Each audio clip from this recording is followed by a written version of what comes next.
The following is the agenda for the regular Borough Council meeting of the Borough of Pompton Lakes Mayor and Council of Michigan Corporation and the County of Passaic. The meeting will begin at 7:30 p.m. on September 10th in the Municipal Building, 25 Lenox Avenue. Consistent with the Open Public Meetings Act, the meeting will be open for public comment and shall be in accordance with the terms and conditions of the Borough's Municipal Code and bylaws. Please stand for a flag salute. I pledge allegiance to the flag of the United States of America and to the republic for which it stands, one nation, under God, indivisible, with liberty and justice for all. Please bless this mayor and council as they deliberate on the best of Pompton Lakes. In conformance with the Open Public Meeting Law, Public Law 1975, Chapter 231, adequate notice of this meeting setting forth the time, date, place, and purpose of this regular meeting through notice posted on the bulletin board in the municipal building, mailed to all, have requested and paid for same, and published in the Suburban Trends. Roll call, please. Mayor Sarah. Here. Council President Pompton. Here. Councilman Cruz. Here. Councilman Hinton. Here. Councilwoman Penn. Here. Councilman Quinn. Here. Councilman Bennett. Here. With us this evening is our Borough Attorney James Parisi and our Borough Administrator Michael Coelho. Okay, thank you. Under some updates, I know we all have, and I know our administrator too has made calls about the Lidl store in town. It was closed by the health department, and they will reopen when the health department goes back in and does a recheck of the facility. That's all I can offer right now. I don't have more information on what they were closed for, but our health department is on top of it and taking a look at what went on inside the store. We also had a fire on Hillcrest Drive this last weekend. Unfortunately, the house was pretty severely damaged. I got to thank our fire department for getting up there, doing what they got to do. This is why we rely on our volunteer fire departments and all our ambulance and police to do the job that they're going to do. When your house is on fire, you want somebody there as quickly as we can. Now, there was a little bump in the road, and I know some residents were concerned about how hoses were run and things like that, which is out of my scope. But I can tell you that I did have some talk with the MUA, and I'm going to have some more talks about how we can address, and again, it's out of my scope, but the sizes of the fire hydrants and how much water runs in and out of them. Because for people that are not familiar, Hillcrest is a very steep area, and it was a tough area to get to. And I know some of the neighbors were concerned that there wasn't enough water being brought into the fire right away. But they did shoot it down right quick. We did have one fireman who had a minor injury, but everybody else was found safe, and that's good news. And again, when you watch these firemen fight in a hot weather day with the heat blowing on them, they are sweating so much water, it's unbelievable. How they just don't fall over and faint, to me, is amazing. So remember, they're all volunteers at the end of the day, and they do an outstanding job, so I thank them for all of that. Okay, with that, I'm going to have a motion to open the meeting for public comments. Motion. Councilman Denon, Council President Polidori, all in favor? Aye. Against? What I ask is 5 minutes, just your name and address when you step up. Please step up.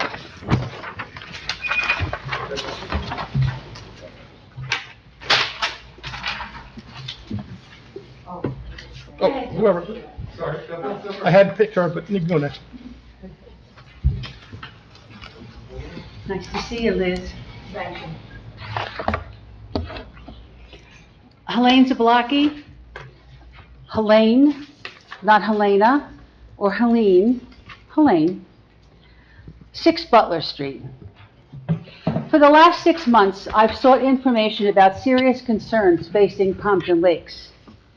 You have willfully refused to answer emails and questions at public meetings and withheld information requested through the Open Public Records Act. This deliberate and persistent refusal to engage with the public in your role as an elected official is dishonest and offensive. Since I'm limited by time constraints, I have a handout for all of you. I'll give it to you when I'm finished. The highlights. The Oprah requests. The town has delayed answering, partly answered, denied having documents, or asked for money before providing information. From $300 to $939.40 to $4,000. The $4,000 fee required $2,000 upfront to begin. Since there are consequences for this arrogance, I want to say here that I don't think Liz Bransnest and Kathy Trost are supplying these idiotic answers. Whoever is telling them what to say is the idiot. You haven't been honest with the Sunshine Law, but the Civil Service Commission is. I have 27 emails between Pompton Lakes and the Civil Service Commission, which you chose not to disclose to the public. Is this why? Emails in March 2024 asking about a waiver to appoint a lieutenant to police chief a year in advance. A lieutenant? A year in advance? 3 weeks later, the plan was clear.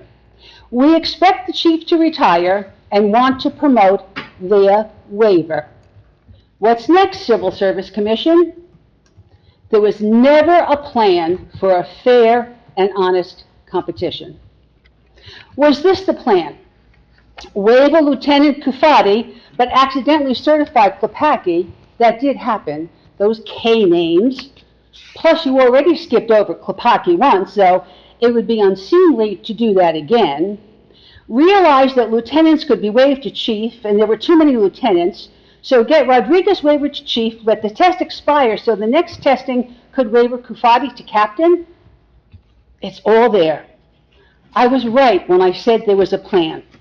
I just didn't know how big the plan was. The overarching question remains, why do you continue to protect 2 officers who have already embarrassed Pompton Lakes in a widely seen video, sneering at a resident interested in traffic safety near schools and lying about a New Jersey law? Inexplicably, you have allowed vulgar, offensive, and illegal behavior to continue. There are more rumors and allegations, which I will continue to verify. The longer you try to hide information and ignore the public, the harder it will be to trust you. There's a missing piece to all of this. I don't know what that is, and I don't know whether you know. And I don't know whether I hope you do know, or I hope you don't know. What I do know is that this has been a grossly dishonest way to deal with the public, and it smells like corruption.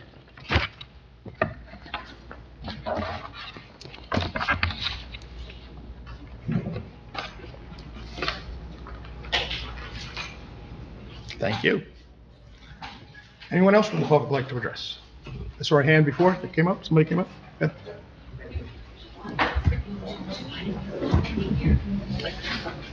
Hi there, Ben Lewin, 403 Lakeside Avenue.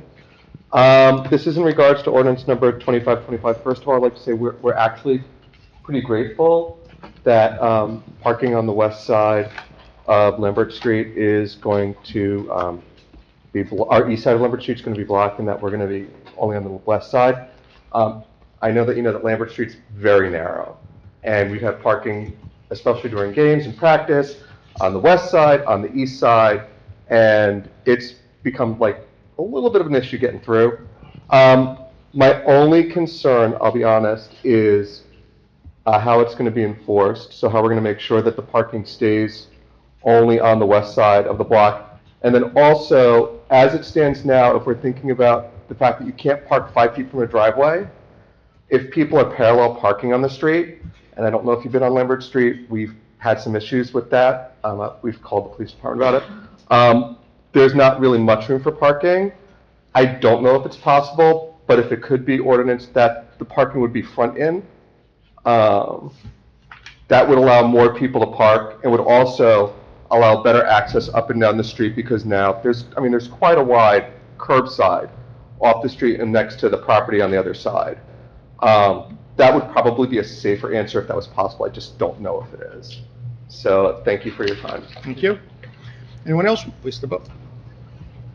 Oh, go ahead. You go next. I actually have, I just need your name and address. I'm sorry, Gregory McClure, 4 Lambert Street. I have a handout of GIS map. Would you? Oh, you'd have to give it to the clerk, and she'll hand it out to us. I have one for the record as well.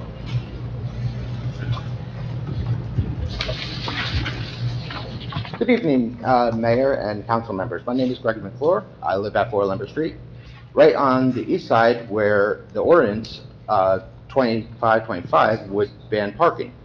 I'm here tonight to strongly oppose this proposal. If this ordinance passes, I lose the ability to park at my own home. During school games, visitors already pack up every available spot. Over the past 2 months, the road has been consistently filled up, not just occasionally. Taking away one whole side of the street means residents like me, the people who live here year-round and pay taxes here, will be forced to park farther away while visitors get the closest parking. That is completely backwards. The reason we have been giving is emergency access. I will be honest, when cars are parked on both sides, it can feel tight, but tight is not the same thing as blocked. Less than a week ago, a fire truck came down our street without issue. Garbage trucks come down Lambert 3 times every week. If access were truly blocked, that simply would not be happening. There has been no fire marshal report, no traffic study, and no official evidence presented that this is a real problem. Now let's talk about the actual layout of Lambert Street. Lambert Street is a dead end. This is not a through street where residents can simply park around the block. If you take away the entire east side, people who live here will have no choice but to park much farther away, while residents during school events will end up closer. While visitors during school events will end up closer to our homes than we are ourselves. And this is not just about convenience; it's about safety. There have been car break-ins in this area over the past few years. The farther I am forced to park from my house, the less I can monitor my vehicle, and the more likely it is to be targeted. This ordinance would not only inconvenience residents, it would actively make us less safe. Here is the key point. If you look at the GIS map I have highlighted, the town already owns a full strip of unused grass right away along Lambert Street. This land that is not being used for the road or for parking. If the width is truly the concern, that is the obvious solution. Use the right-of-way the town already owns to improve or widen the road.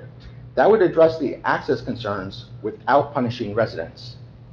As an alternative, I request that the no parking zone on the east side of Lambert Street end at the beginning of 4 Lambert Street. This location allows me to park with part of my vehicle on private property and part on the road shoulder, which addresses access concerns while still giving me practical use of my home.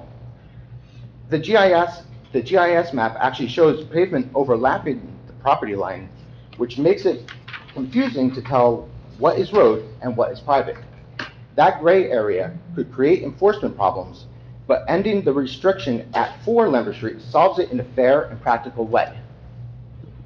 This ordinance, as written, is not about safety. It's about one neighbor's complaint being repackaged as safety without evidence and at the expense of the rest of us.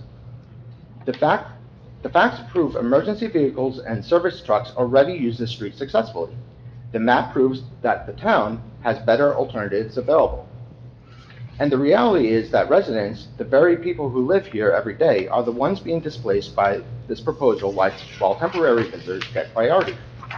I urge you to reject this ordinance, and if you are unwilling to use the right-of-way to solve the underlying issue, then at the very least, please limit the restriction so that the residents like me retain the ability to park by our homes.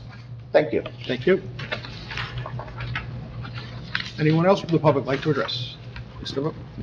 Mr. Mayor, Edward Kuhn, 4 Lambert Street. How are you guys? I'm sure a lot of you know me now. I've lived there my whole life. That's my brother-in-law, Greg, my sister's husband. Yeah, I agree with him entirely. If you look one street over at Van Ave, you have cars parked on both sides. Nothing's blocked. People just have to pull over to allow the other cars to go by. You have the same situation on our street, except it's just nowhere near as popular, so you're not running into that a lot. But like Greg mentioned earlier, the grass is open to be turned into street parking. There's no reason why it can't be. You know, at the white fence on the west side, you can go all the way up into the white fence. So I'm proposing the same thing Greg is proposing. You take down the 2 trees that are there in the grass. You cut into the first house on Lambert's, first house on the left that used to be the blue house. You cut into their lawn and you create a retaining wall. And then from that retaining wall, you go all the way down to 60 and Giovanni's house, where they have the front parking area where it's also it's currently paved. So you could basically widen the street a good 8-9 feet if you had done that, and I think that's probably the best solution, rather than just taking away from people as taxes go up. I think the solution is to not just take away, but provide a solution as well. And I don't think just taking away is the solution, and we just lose. You know, you could look at Van, you could say the same thing about Van when games are happening. It's insane. You can't get down the street, you can't get up the street, or even just when kids are getting out of school for a school pickup, it gets pretty bad.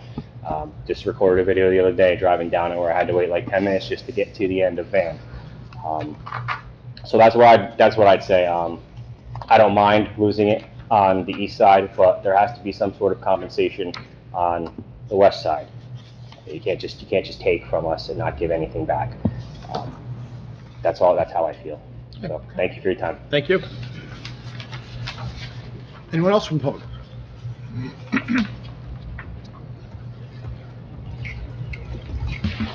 Good evening. George Popov. I know you know my name by this point. I want to thank the borough for initiating work on the pipe that may stop the destruction of my property. However, the borough engineer wants to allow the fall heavy rains to continue to damage my property before the project is fully implemented. The storm drain pipe under 1102 Colfax Avenue, my neighbors, is going to be left open. Give me a reason why. Give me one rational reason why. The new pipe running to Pearson Miller Drive is done. Why the hell don't we just close off the property running at under 1102 and get it done? I can't understand. What are we waiting for? The town has invested $60,000 into that pipe. What the hell are we waiting for? I can't understand it. Okay? Our guests, my family, and I are in imminent danger of physical harm just walking on our patio pool or walking to the bicycle tool shed on our property, which hangs over collapsing walls. I'm not slept well since my meeting with the borough engineer and the administrator last Friday. Both parties have known since last August 2024 what is the cost to repair the damage to my property. 16 years of damage, and you guys haven't gotten real yet. The borough has already paid over $10,000 to Hauser Engineering to do a study and do a blueprint to remediate the damage. Yet the offer on the table on last Friday was 20% of the bid levels? Are you guys serious? You out of your minds? Of the cost, 20% of the cost to fix it. No one's going to settle for that. If the borough pushes this to the courts, we will include the mental anguish, the emotional distress that this has caused my family and I, which is unbelievable. My attorneys are proposing a lawsuit that I don't even want to raise the numbers. We have 60 years of documentation that was submitted to the borough to get the pipe fixed. Nothing has happened. I trust we can come to some meeting of the minds before we go to court, because it's not going to be nice, it's going to be ugly. Thank you. Thank you. Anyone else from the public would like to address? Seeing no one, can I have a motion to close the public session? Motion. Councilman Hinton, Councilman Venin, all in favor? Aye. Against? Okay. Mr. Bluffy, let's start off with, I don't like accusations being made that people are doing things underhanded. That is an inaccurate statement, and you've made it many times before.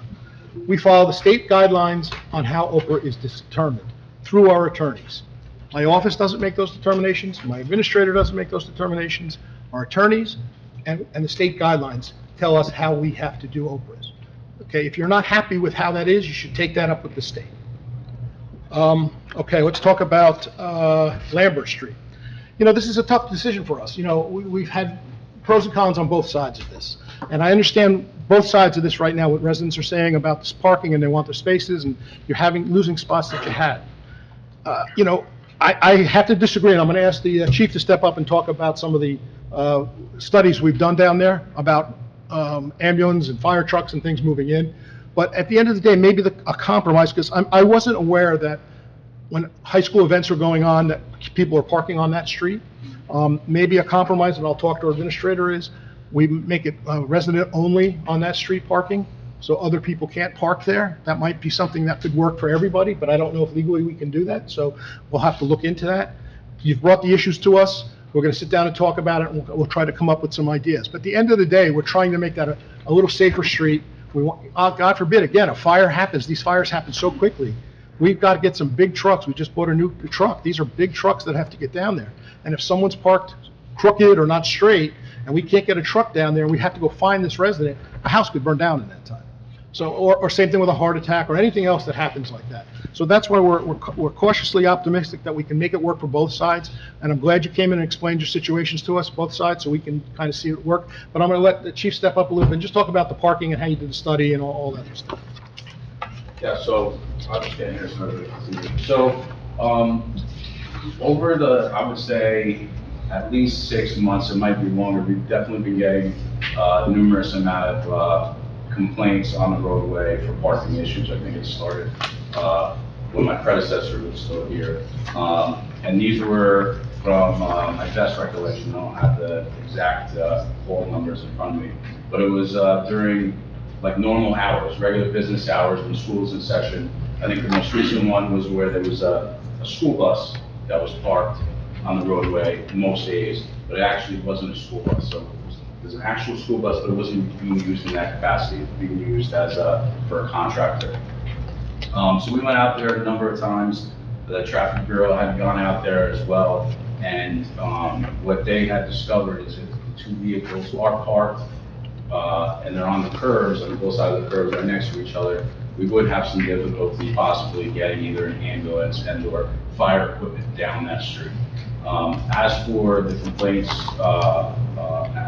for when we have sporting events over there, yes, they definitely do park over there, clogging up the street for the residents. I wasn't aware of the setbacks with the right of way.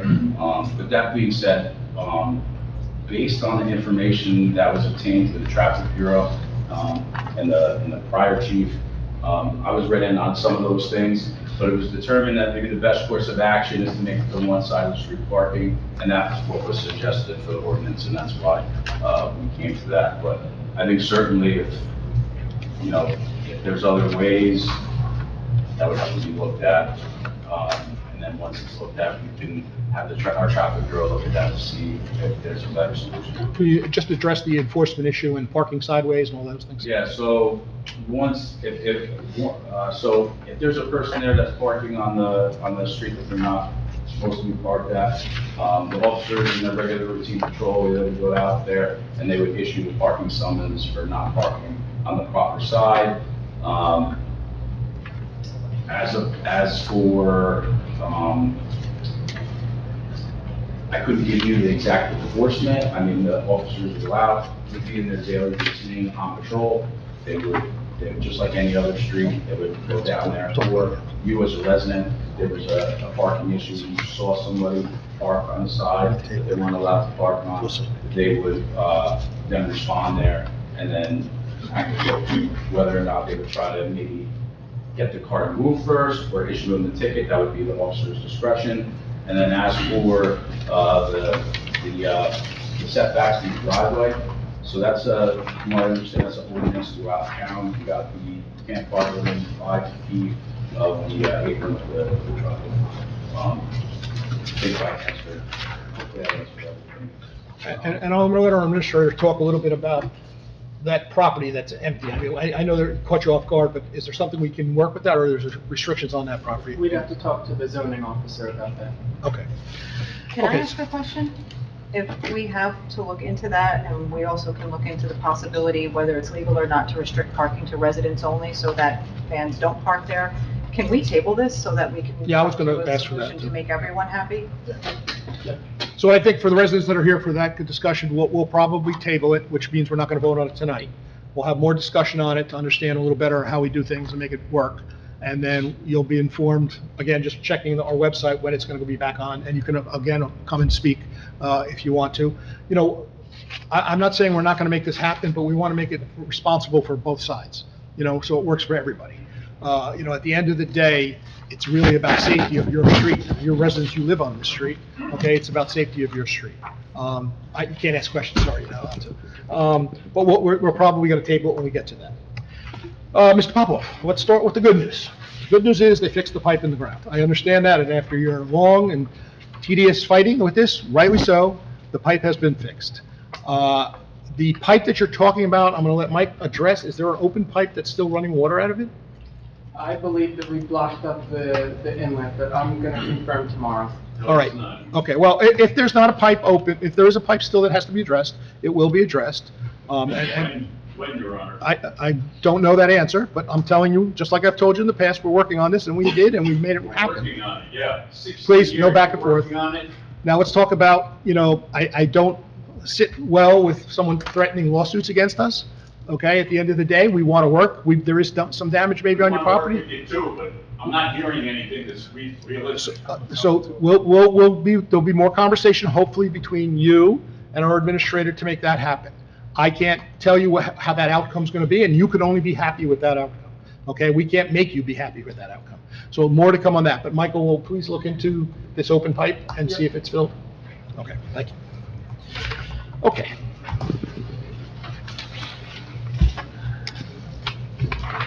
Motion to approve the following minutes. Regular meeting, August 13th, closed session meetings, August 13th, 2025. Can I have a motion? Motion. Councilman Bennett, Councilman Cruz, all in favor? Aye. Against? Bills and claims as listed below. Can I have a motion? Motion.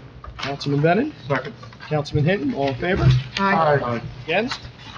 Resolutions. Does anybody need anything pulled? Yes. Am I the only one? Well, so far. 93, 94, and 03. 93, 94, and 03, Liz. 293, 294, 303. 303, okay. Anybody else? No? Okay, Liz. Was it 93, 94, and 303? 93, 94, 303. 303. You couldn't hear what the air conditioning. It's okay. Right. Okay. Could I pull 98 and 99? Wow, another, see, if you didn't talk, we would have had, it goes in there. Oh, sorry about that, man. What'd you say, 98, 99? 298, 299. 98 and 99. Okay. Okay.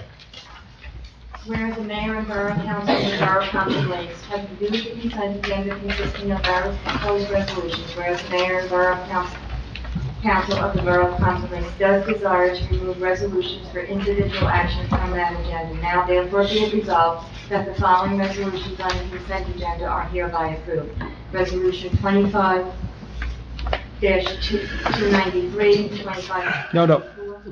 Are you pulling those? I'm pulling. Okay. I'm just gonna say will be pulled. 298, 299, 302, 303 will be pulled, and the resolutions are 25, 286 through, Liz, 302 is not even to be pulled. it doesn't. Just 303, I think. Is that right? Yeah, okay, 303 only. Okay, I'm sorry. 303. And the resolutions are from 25, 286 through 25, 340. Okay, can I have a motion? Motion. Councilman Lennon, Council President Polidori, all in favor? Aye. Against? Okay, Liz, start with 293. Authorizing the refund of other fees and permits. Question? Yeah, is there anything in the language that stipulates if you don't show up, it's a non-refundable? I knew that question would come up, so I did speak to the recreation director. But these specific vendors had backed out. beforehand. So they did provide us written notice that they were looking to get a refund, that they didn't want to come, and that's why it's on before the governing body tonight. But if the vendor was to show up and be a no-show, I would think that there would be a non-refundable criteria. And, you know, we should look at that for, I don't know if it's in the application now, but we certainly will look at that for next year. All right, so the issue with these particular refunds is that advance notice was given. Yeah, they backed out beforehand. So can we check the language to see if there's a cutoff for when you are entitled to a refund, and then if you decide not to come? Of course, yeah. Just so that we know going forward? I would think that day of would be non-refundable, maybe the day before, but, you know, for setup purposes, but we can look at that for the packet for next year. Okay, thank you. Okay, motion to approve 25-293. Motion. Councilman Venom, Councilman Cruz, all in favor? Aye. Against. Okay, 25-294. Approving Chapter 159, PL 1948 Resolution to NJSA 40A 4-87, providing the insertion of items of revenue in the 25 budget for National Opioid Settlement, CEDA payment number 3. Question? Opioid settlement funds go to the coalition? Yes. So we've accumulated upwards of $55,000 to $60,000 so far. And the reason why the governing body is seeing a lot of what's called Chapter 159s, that's because we didn't anticipate that in our budget in the beginning of the year. But since the budget year was enacted for this year, we did receive a schedule moving forward of when we're going to be receiving payments. So now we're going to be able to anticipate that in our budget moving forward, and you're not going to see these standalone resolutions anymore. It'll just be in our budget as part of our budget process. And I think it brings up a greater discussion. We're going to be meeting with the police department and with the coalition to see how we could use these funds. Again, given, and I'm sure will be talked about later, given that the coalition program was extended. So that was going to be my question. They have an extension for another year for the unused funds. This will be allocated towards some of those programs as well? Yeah, it's supposed to be used for drug abuse, awareness programming, events. So I think the goal from us is to expand programming for the coalition. Perfect, thank you. Okay, and because I'm the one getting those notices sent to me about these opioids, and I'm signing off on these, how do we know that there's no more coming? Do we know that? No, there's plenty. There's plenty coming, right? Yeah, okay. For the next 30 years. Yes, okay, right. Okay. 25-294, can I have a motion? Motion. Councilman Venom? Second. Councilman Hinton, all in favor? Aye. Against. 25-298 and 299, you can do those together. Authorizing change order number 2 for Doris Highway Improvement Project. Authorizing payment application number 2 for Doris Highway Improvement Project. Question? Question, this is the $47,000 for traffic control for Dawes Highway, correct? Yep, and that was last meeting. This meeting's an additional change order now that we're closing out all of the payment apps for the project. Correct. My little pet peeve is, I had brought it up before, is there been any more investigation into somebody besides Jobs for Blue? Because I just think that I've had conversations with our chief in charge, and he says it works very good for his department, but is there possibly another organization that could possibly be a little cheaper? They get $20 an hour per hour for every office hour worked, plus 8%, which comes to $56, $64, $80 just for that job alone. Has there been any progress in the direction of finding possibly another, or doing it in-house? Yes, I do have a memo from the officer in charge for purposes of a lot going on this meeting. We're going to look at it for the next meeting or the meeting thereafter, but we have received an analysis and we will look at that as a group. Okay, I thank you and I thank the chief in charge. So there'll be some discussion, we didn't have time today, just about those things you brought up. Quite all right, as long as there's progress in the direction that Okay. possibly Okay, motion to approve 25. Save a dollar or two. Sure, no, I agree. 25-298, 25-299. Motion. Councilman Venom, Second. Councilman Hinton, all in favor? Aye. Against? 25-303. Authorizing the execution of shared service agreement with the Borough of Bloomingdale for mechanical services for municipal vehicles for the police department and fire department, effective June 1st, 2025 through December 31st, 2025. Who had that, was that you? That was me. So I know I had to step out during workshop, and you and I have talked offline about this. This is just through the end of the year with the possibility to look at other services and potentially explore private options for going into the next year. Right, so Bloomingdale has been knocking at our door for this. And then as discussed at the last workshop, we're gonna be talking about a private vendor for the DPW at the end of the year. We felt that we were too close to the end of the year to make this whole discussion for such a small contract amount. The governing body only has to get involved in contracting rather, if the aggregate amount is over $53,000 per year. So given that we're just kind of going month to month, it really doesn't need approval of the governing body, and we would make it more formal in the fall, we thought, so, thank you. Thank you. Okay, 25-303 to approve. Motion. Councilman Brennan, Councilman Cruz, all in favor? Aye. Against? Okay, whenever you're ready, ordinances?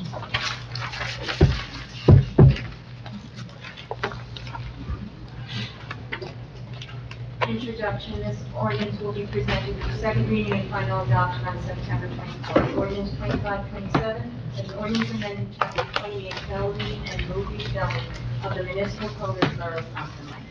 Motion to approve, oh, I'm sorry. Yeah, motion to approve ordinance 25-27 for introduction. Motion. Councilman Brennan, Second. Councilman Hinton, Discussion, discussion? just general. Thank you. Yes, so we got a film permit application in, a few weeks ago, I believe. And we had sent the application to our insurance risk manager, to look over, and I think when we had adopted the ordinance a few years ago, the risk manager was recommending additional coverages that the permittee has to provide to us for automobile, excess liability, workers' comp, just because this is a little bit different than a park permit, in that the filmer could be on, could be in a car, could be on private property, whatever it may be. There's a little bit more of a broader range of coverages that would be in effect for this. So the recommendation was that we just have to amend the ordinance for them to provide those additional coverages to us. No changes to the application process itself. Thank you. Okay, roll call, please.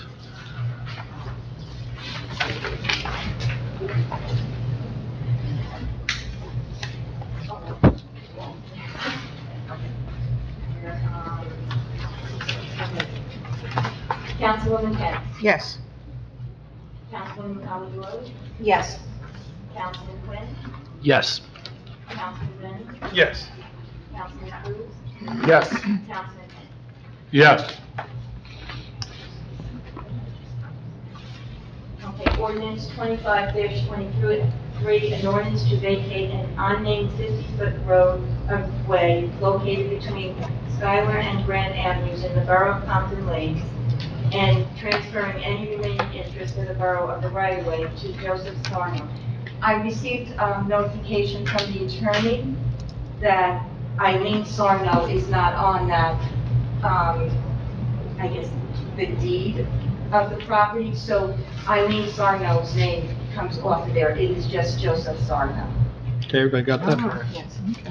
Okay. Okay. Motion to open the meeting for public comments on ordinance 25-23, just to speak about this ordinance. Motion. Second. Council President Polidori, Councilman Cruz, all in favor? Aye. Against? Anyone from audience like to address just this ordinance? Yes, okay. Seeing no one, motion to close the meeting for public comments on ordinance 25-23. Motion. Council President Polidori, Councilman Brennan, all in favor? Aye. Against? Motion to approve ordinance 25-23 for final adoption. Motion. Council President Polidori, Councilman Cruz, roll call, please. Councilwoman Kent. Yes. Councilwoman Palladoro. Yes. Councilman Quinn. Yes. Councilman Bennett. Yes. Councilman Cruz. Yes. Councilman Hinton. Yes. Ordinance 25-24, an ordinance to establish new chapter 31 in the code of the Borough of Pompton Lakes entitled Restricted Areas and Restricted Portions of Buildings where municipal operations are conducted, limited to authorized employees only to protect and safeguard public records containing personally identifiable information. Motion to open the meeting for public comments on ordinance 25-24. Motion. Council President Polidori, Councilman Bennett, all in favor? Aye. Against? Anyone like to address this ordinance? Seeing no one, motion to close the meeting for public comments on ordinance 25-24. Motion. Councilman Bennett, Council President Polidori, all in favor? Aye. Against? Motion approved, ordinance 25-24 for final adoption. Motion. Was that you? I think it was Bobby first. Was Bob, that did you say? you? No. Somebody down there. Was that- Somebody will be, Councilman Bennett, Council President Polidori, all in favor? Aye. Against? Oh, roll call, I'm sorry, roll call. Councilwoman Henry. Yes. Councilwoman Polidori. Yes. Councilman Quinn.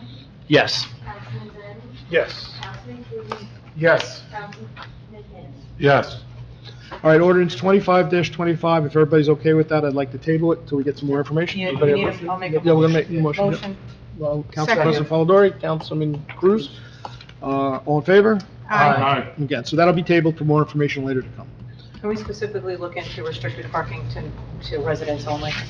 Yeah, I don't want to opine on it too much, but I am familiar with the surrounding town that did that, so I'm sure that, that's something we can look at, but we have to check with our engineer and our traffic bureau about that, but we'll report back.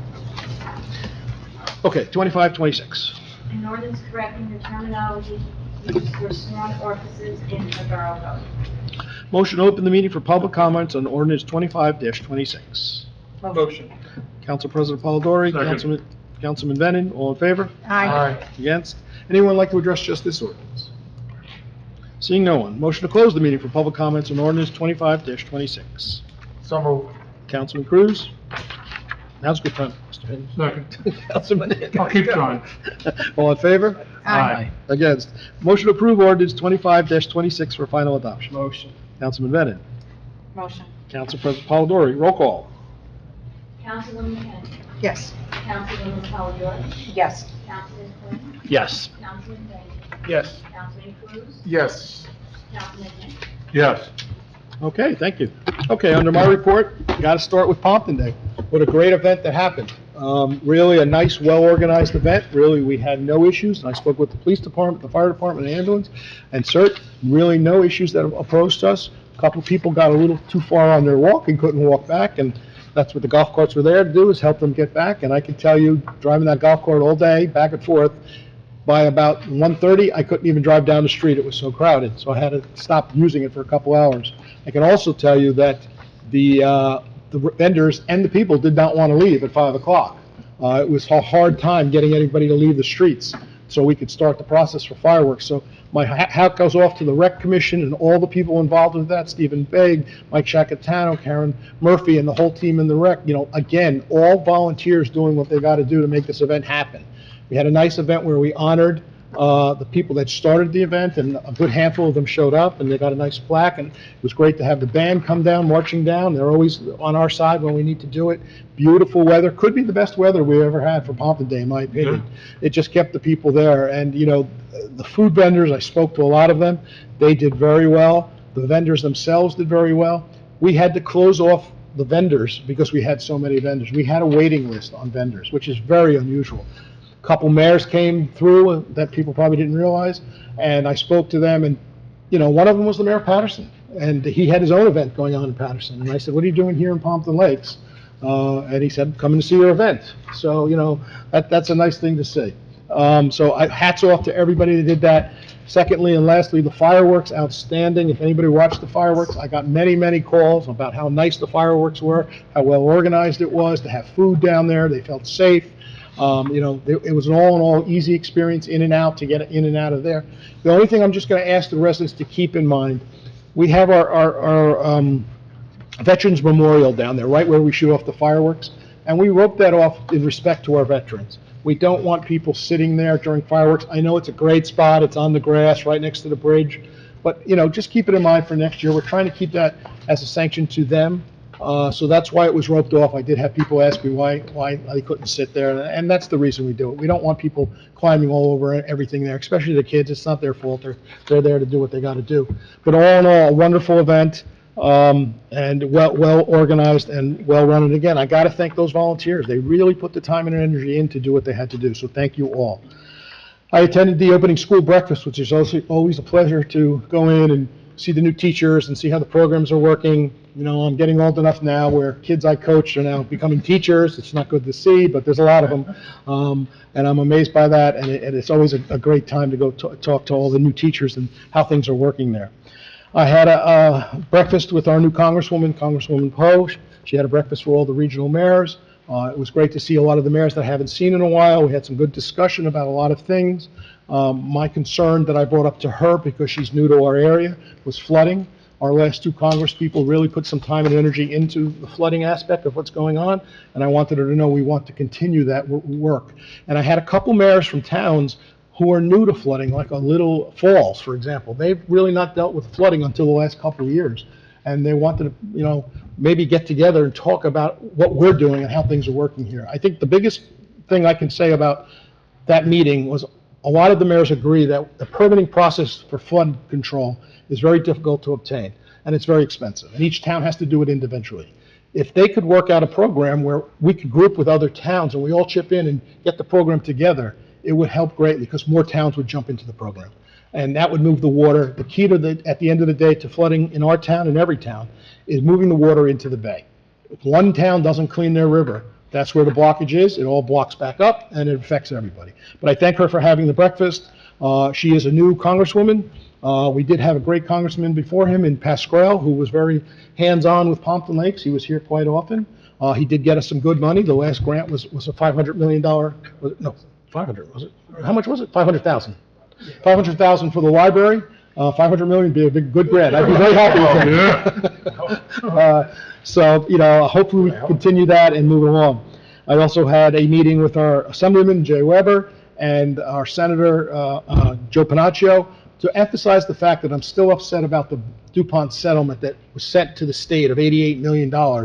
Again, like I said at the last meeting, out of that $88 million, Pompton Lakes gets zero. Okay, we having a polluter in our town for this long, and they reach a settlement, and the town that has the polluter doesn't get something is incorrect, and it has to be changed in Trenton.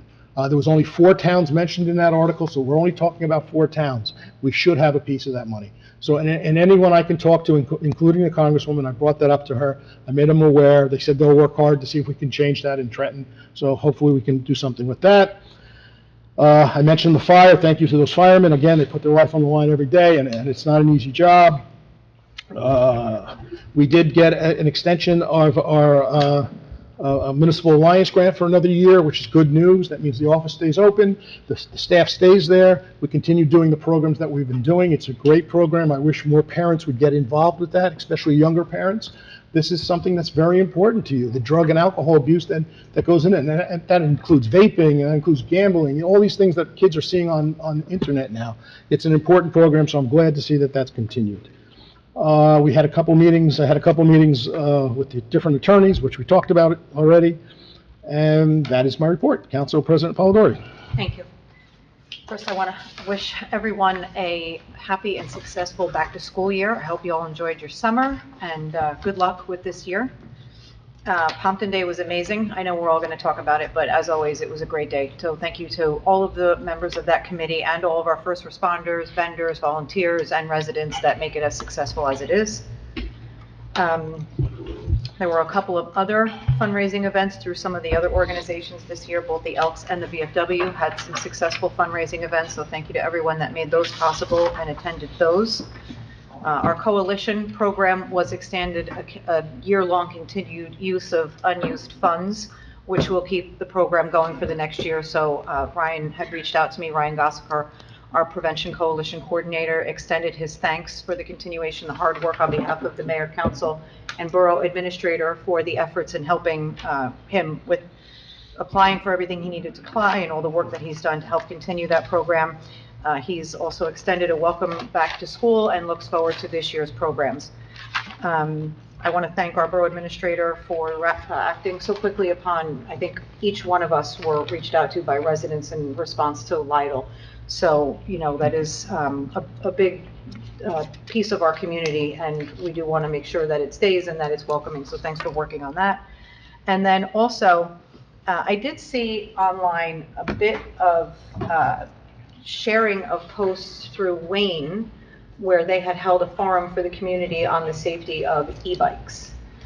Is that something, now that we have our acting chief with us, is that something that we can bring to community programming to our residents here? I have seen a lot of questions and concerns about the safety, the usage, the requirements, and I don't know if everyone really understands what the law is, or when they can, or where they can, or how they can be used. Can we put something out for our residents as well?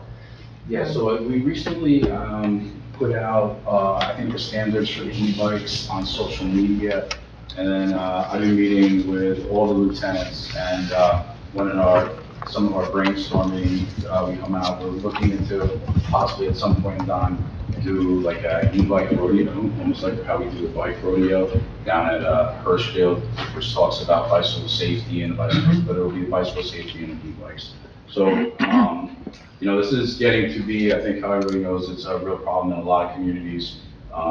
And some of the things are not clear. So I think, what I put out to our officers is, obviously, if we see children riding these e-bikes that are unsafe,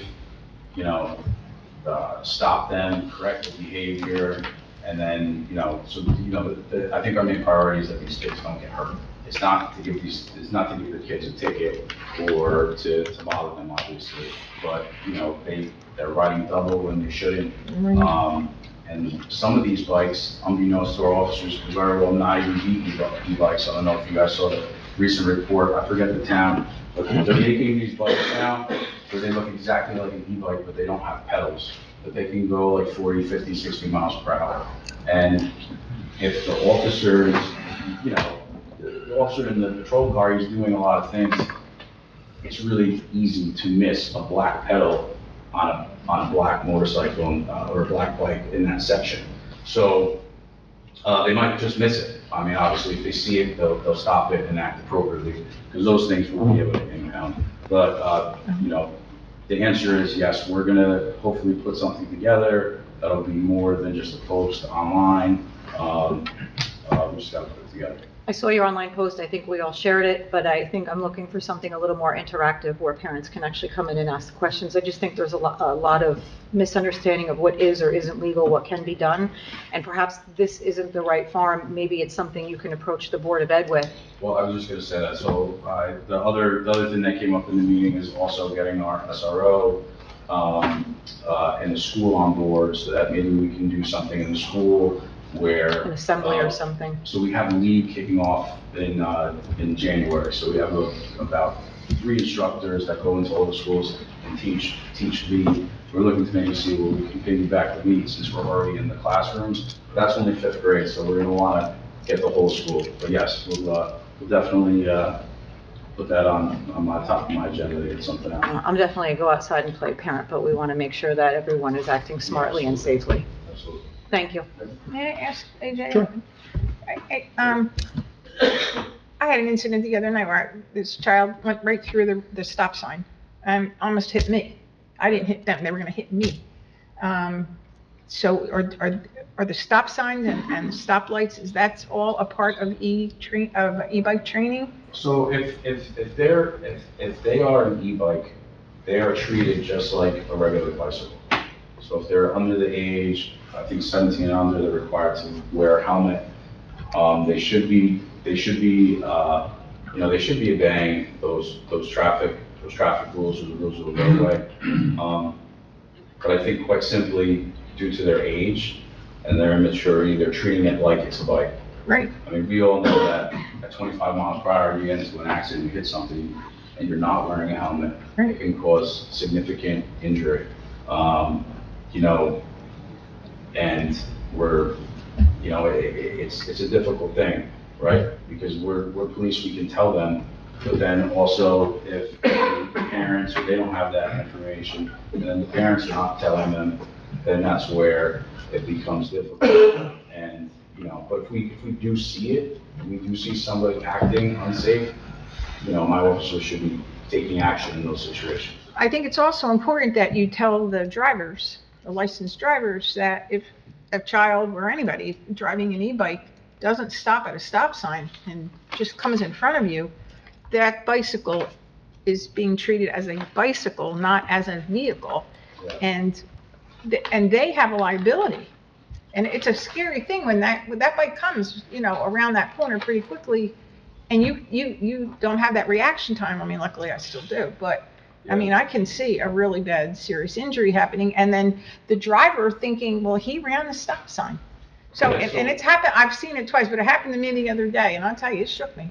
Yeah, so I'm sorry if I maybe misspoke or, I didn't make myself clear, but if you have the right of way and the roadway, and bicycle or not, and they jet out into the roadway, the officers are gonna come out and do crash investigation, and, hopefully everybody will be okay, but if you are shown to be driving appropriately and following the speed limit, and, you're driving down the road and someone happens to dart out into the intersection, the driver's not gonna be held at fault. It's gonna be that bicyclist that darted out into the roadway, which would be the at-fault part. Okay. Obviously. Yeah. They could sustain some significant injury, and I think that's what the worry is. Sure. I think we all see it. I'm by Lakeside Ave numerous times a day. I got kids too, and, when I'm off duty, I'm seeing things, that I'm like, they can seriously get hurt. All right, thank you. Council President, anything else? Yeah, that was it, thank you. Okay, just one quick question, just following up on what they both said. If an adult is riding an e-bike, going through a stop sign, and a police officer sees that, they are stopping him for going through, not stopping at the stop sign. Is that correct? Yes, so it's just like a bike. If you're a bicyclist, you're supposed to follow the rules of the roadway. Just like when you see all the cyclists, when they're stopped at like the intersection, around the public stop, they wait. Yes, you can enforce those situations. I'm gonna be honest with you, most officers, if they do see that and it's dangerous, they'll probably stop the adult and be like, you gotta drive safely. They're not gonna issue them a summons per se. But if it's in a situation like you just explained, and they're an adult, and they were to cause that accident, then the officer would issue the summons. See, I'm looking at it from the other perspective. If there is an adult driving a bike, whatever, I know there's 25 and 30, all these talk about that, but just blatantly going through a stop sign, especially from Colfax to Wanacue, for example, okay? To me, that should be a ticket. There should be no discussion at that point. Yeah, I agree. Yeah, I wouldn't say I disagree with you. I think the safety of everybody is paramount. Unfortunately, the officer has the discretion on the roadway. I would hope my officers do the right thing and issue summons. But based on the laws of the state of New Jersey, I can't compel an officer. No, I understand that. But I hope they're doing the right thing in that, because I think that's how they learn. They sometimes are moving along, they think it's a bike, they just keep going. And I agree, I've been some intersections where they don't even stop, they're just flying right through. And it could be a kid, it could be an adult, whoever it is, but it's an education, so I agree with all these things we're talking about. Same with the sidewalks too. Right, same with the sidewalks. Sidewalks, things of that nature. All right, thank you. Councilman Bennett. Thank you, Mayor. I want to welcome back Liz, our Borough Clerk. Missed you last couple council meetings. Thank you, Kathy, for filling in and stepping up. I want to thank the residents that spoke on behalf of Lambert Street. And not only did you bring up the problem, but you offered many solutions for us to look at. So I thank you for that. Pompton Day, the 5K was the 42nd year, I believe, Mayor, of the 5K that the Jennings family runs. And there were over 254 participants that day, including myself. I want to thank you for coordinating that every year. I was one of the participants, as I mentioned. I finished 16th in my age group, out of 14 participants in my age group. I'm kidding. There were more than 16. There's the honesty. There you go. I'm not a runner. It was a beautiful day. I actually didn't, in years past, at the end of the 5K, I'd be dripping in sweat, but it was just right. Low humidity, perfect. The Pompton Lakes Public School System, welcome back breakfast, is great turnout as always. I saw a couple of the council members and the mayor was there. Dr. A did a great speech to welcome everyone back, and as well as the new teachers, as you mentioned, Mayor. The Pompton Lakes High School Marching Band Car Wash was a success. Thank you to all who stopped by. I saw Councilman Cruz there. I'm not sure if any of the council members were there. I wasn't there the entire time. I had some other stuff going on, but thank you. Thank you to everyone who stopped by. The senior picnic was well attended. A bunch of us were there, right? Very well attended as always. Thank you to all who put that together and all the volunteers. And lastly, ordinance 2526, the change of patrolman to police officer. Thank you, Officer in Charge Rodriguez, for bringing that up and making that happen. As the father of 2 girls and one who's interested in law enforcement, that minor change speaks volumes. So thank you, and that is my report, Mayor. Thank you for reminding me about the senior picnic. Yeah, it was a well-attended event. It's open to all our seniors in town. It's a free lunch with a nice band, nice food. So keep looking in your calendar. It's marked, it'll be in August, I think, next year again. It was a little miss on the date this time, but well-attended, and thank you everyone for attending that. Councilman Cruz. Thank you, Mayor. I don't have a report tonight. I just want to ditto the sentiments of the mayor and Councilman Bennett regarding Pompton Day. You guys did an amazing job. Can't even tell you, the fireworks were absolutely amazing. You know, in most years, I get to see it from my yard, and it's difficult with now the overgrowth of some of the trees, but this year they were high, they were bright, there were many, and it lasted probably about 15 minutes longer this year than it was in prior years. And just the overall layout, I mean, the weather was fantastic, the vendors, the kids' activities, just kudos to all you guys. I know it's a lot of work getting this done, and you know, you set the tone now for all future Pompton days right now, so you know, you got to beat it now. So kudos to everybody involved. That's all. That's my report. Thank you. Councilman Hinton. Yes, thank you, Mayor. I attended the open space meeting, and they're talking about Tilcon donated $10,000 for the basketball courts, but I think a lot of that is in transition now. I think they're going to be repaving the basketball court. I had talked to our administrator about a park bench policy for donations, and I think that's on the agenda for our workshop tonight. We're looking into more pickleball courts, and I was with Michael, and we went out and measured by Hirschfield the tennis courts, and to see if we can maybe slip a pickleball court in there. We also went down to Stiles Park on Riverview, or River Edge, and possibly if we could do pickleball courts there. It seems to be pretty popular. On the weekends, Michael was saying there's lines waiting to use the pickleball courts. So we'll see if we can do something with that. Is there any movement, Michael, on the possible purchase of the 4-acre property on Broad Street? We're working on a meeting with the borough attorney. Right. Okay, thank you. I attended the senior picnic. It was great. We had a real good time there. I attended the MUA meeting. It was kind of amazing to me that they were talking about working with the health department as to when new businesses come in, especially food businesses, they have issues with the grease traps. And and I would think in 2025 that would have been ironed out already, but I guess they still have to work that out with the health department, notifying them that a food business is coming in, and they're gonna need a grease trap and maintenance of that grease trap. Let's see, what else did we do? I went to the welcome back breakfast for the Board of Ed. That was pretty good. I graduated from Pompton Lakes High School 54 years ago, and I had a little trouble finding my locker, and I never did. Of course, I don't remember what the number was, but it was a great day. It was a great day. Pompton Day, you guys have already said it. It was a fantastic day. I had relatives come in from Seattle, and they were totally amazed by the fireworks. Oohs and ahs and mouths wide open, and it was a great day. So I want to thank the rec committee and the council for, we did a little extra in the fireworks department, didn't we? So it was a great day, and that's my report. Just to follow up on that, you know, News 12 was there covering it also, and I, you know, I was speaking to some people on News 12. There were so many people not from town. It was hard to find someone who was walking in the crowd from town to interview. So if you watch the interview, they interviewed someone from Clifton and from West Milford. Nobody from Pompton Lakes. So it was a tough time to find someone. That's a good sign that we're bringing people from other places. So that's all good stuff. Councilwoman Kent. Thank you, Mayor. I want to welcome back Liz, and glad that you're feeling much better. And I also want to thank Kathy Trost for just stepping in and doing a wonderful job with the council meetings and with running the town and the office. So I want to thank you very much.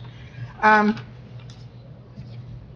met with the Shade Tree Commission the other day. We lost a very good commissioner. He had, some personal issues with the family, so he had to step down. We are appointing the alternate to the commission. So Kaylin will be taking that commissioner title. She's fabulous, but we do need an alternate. So we're looking for. Liz got something for you? No, we have to write that down. Well, do you want to make the I'll motion just- tonight, or? You can do it tonight. I don't have anybody to put a motion.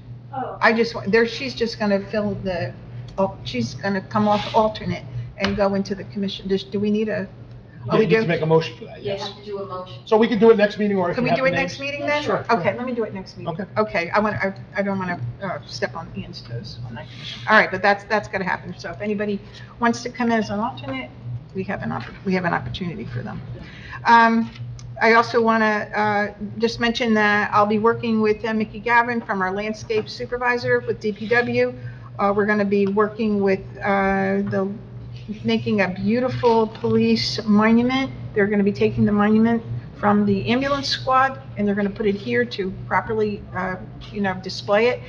And with that, I'll be working with Danny Cottrell and the DPW. So we're going to be, I think, meeting Friday. We're going to look at some trees and stuff like that. The Open Space Committee, we did pick two winners at our last meeting, and I'm thinking the name is Kevin Shelley. So boy, girl, for a turtle, and we'll be doing that soon. We're going to talk about what date we're going to meet to have a ribbon cutting at tomorrow's meeting, at tomorrow's open space meeting. So I want to thank everybody for that. It was a lot of fun picking that. I wasn't here, I was away on vacation. I have to change my vacation week, that's all. But Pompton Day was an amazing. I watched it on Channel 12. It's so much fun to see your town and your mayor on TV when you're not there. So it's kind of fun.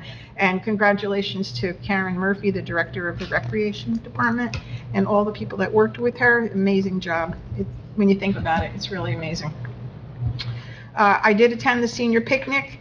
And, serving the seniors, and quite a few, I think there was about 100 that attended.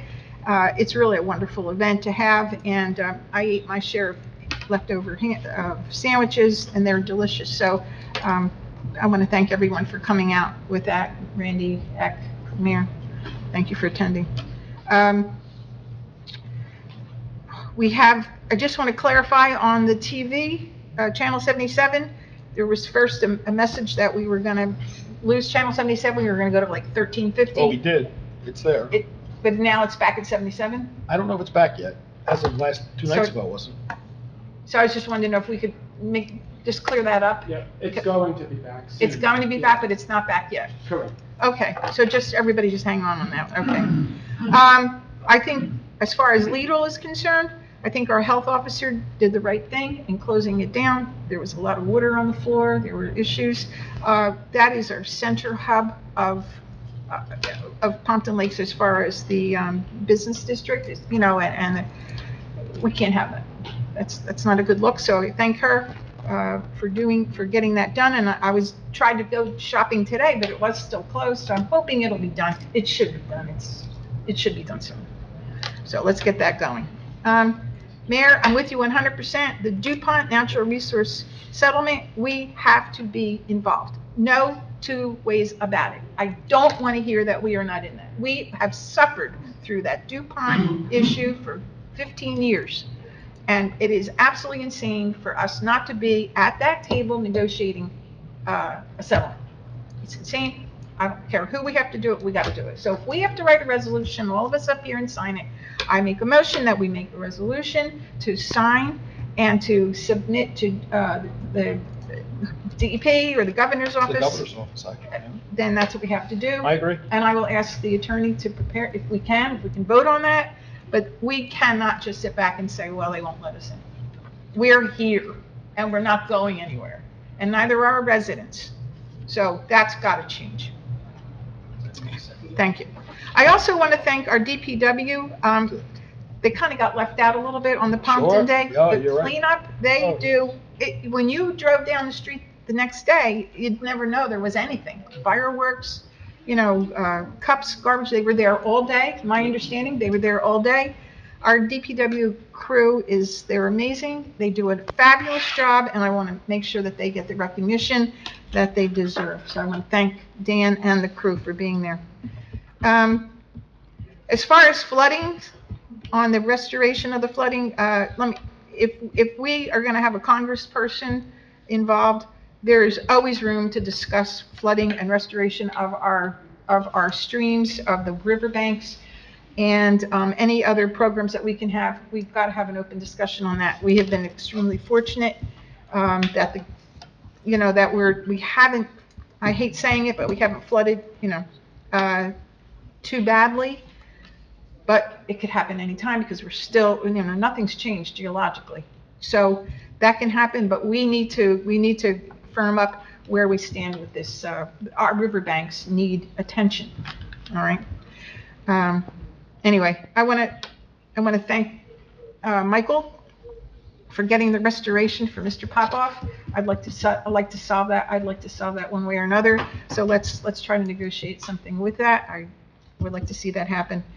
And I do believe that our Oprah requests are on time. I've asked that question. I've gotten, I believe, an honest answer. So I just would like for that to be said, that we are not corrupt. I am not corrupt. I don't think anybody on this dais is corrupt. And I just wanted to make that point. Is it timely?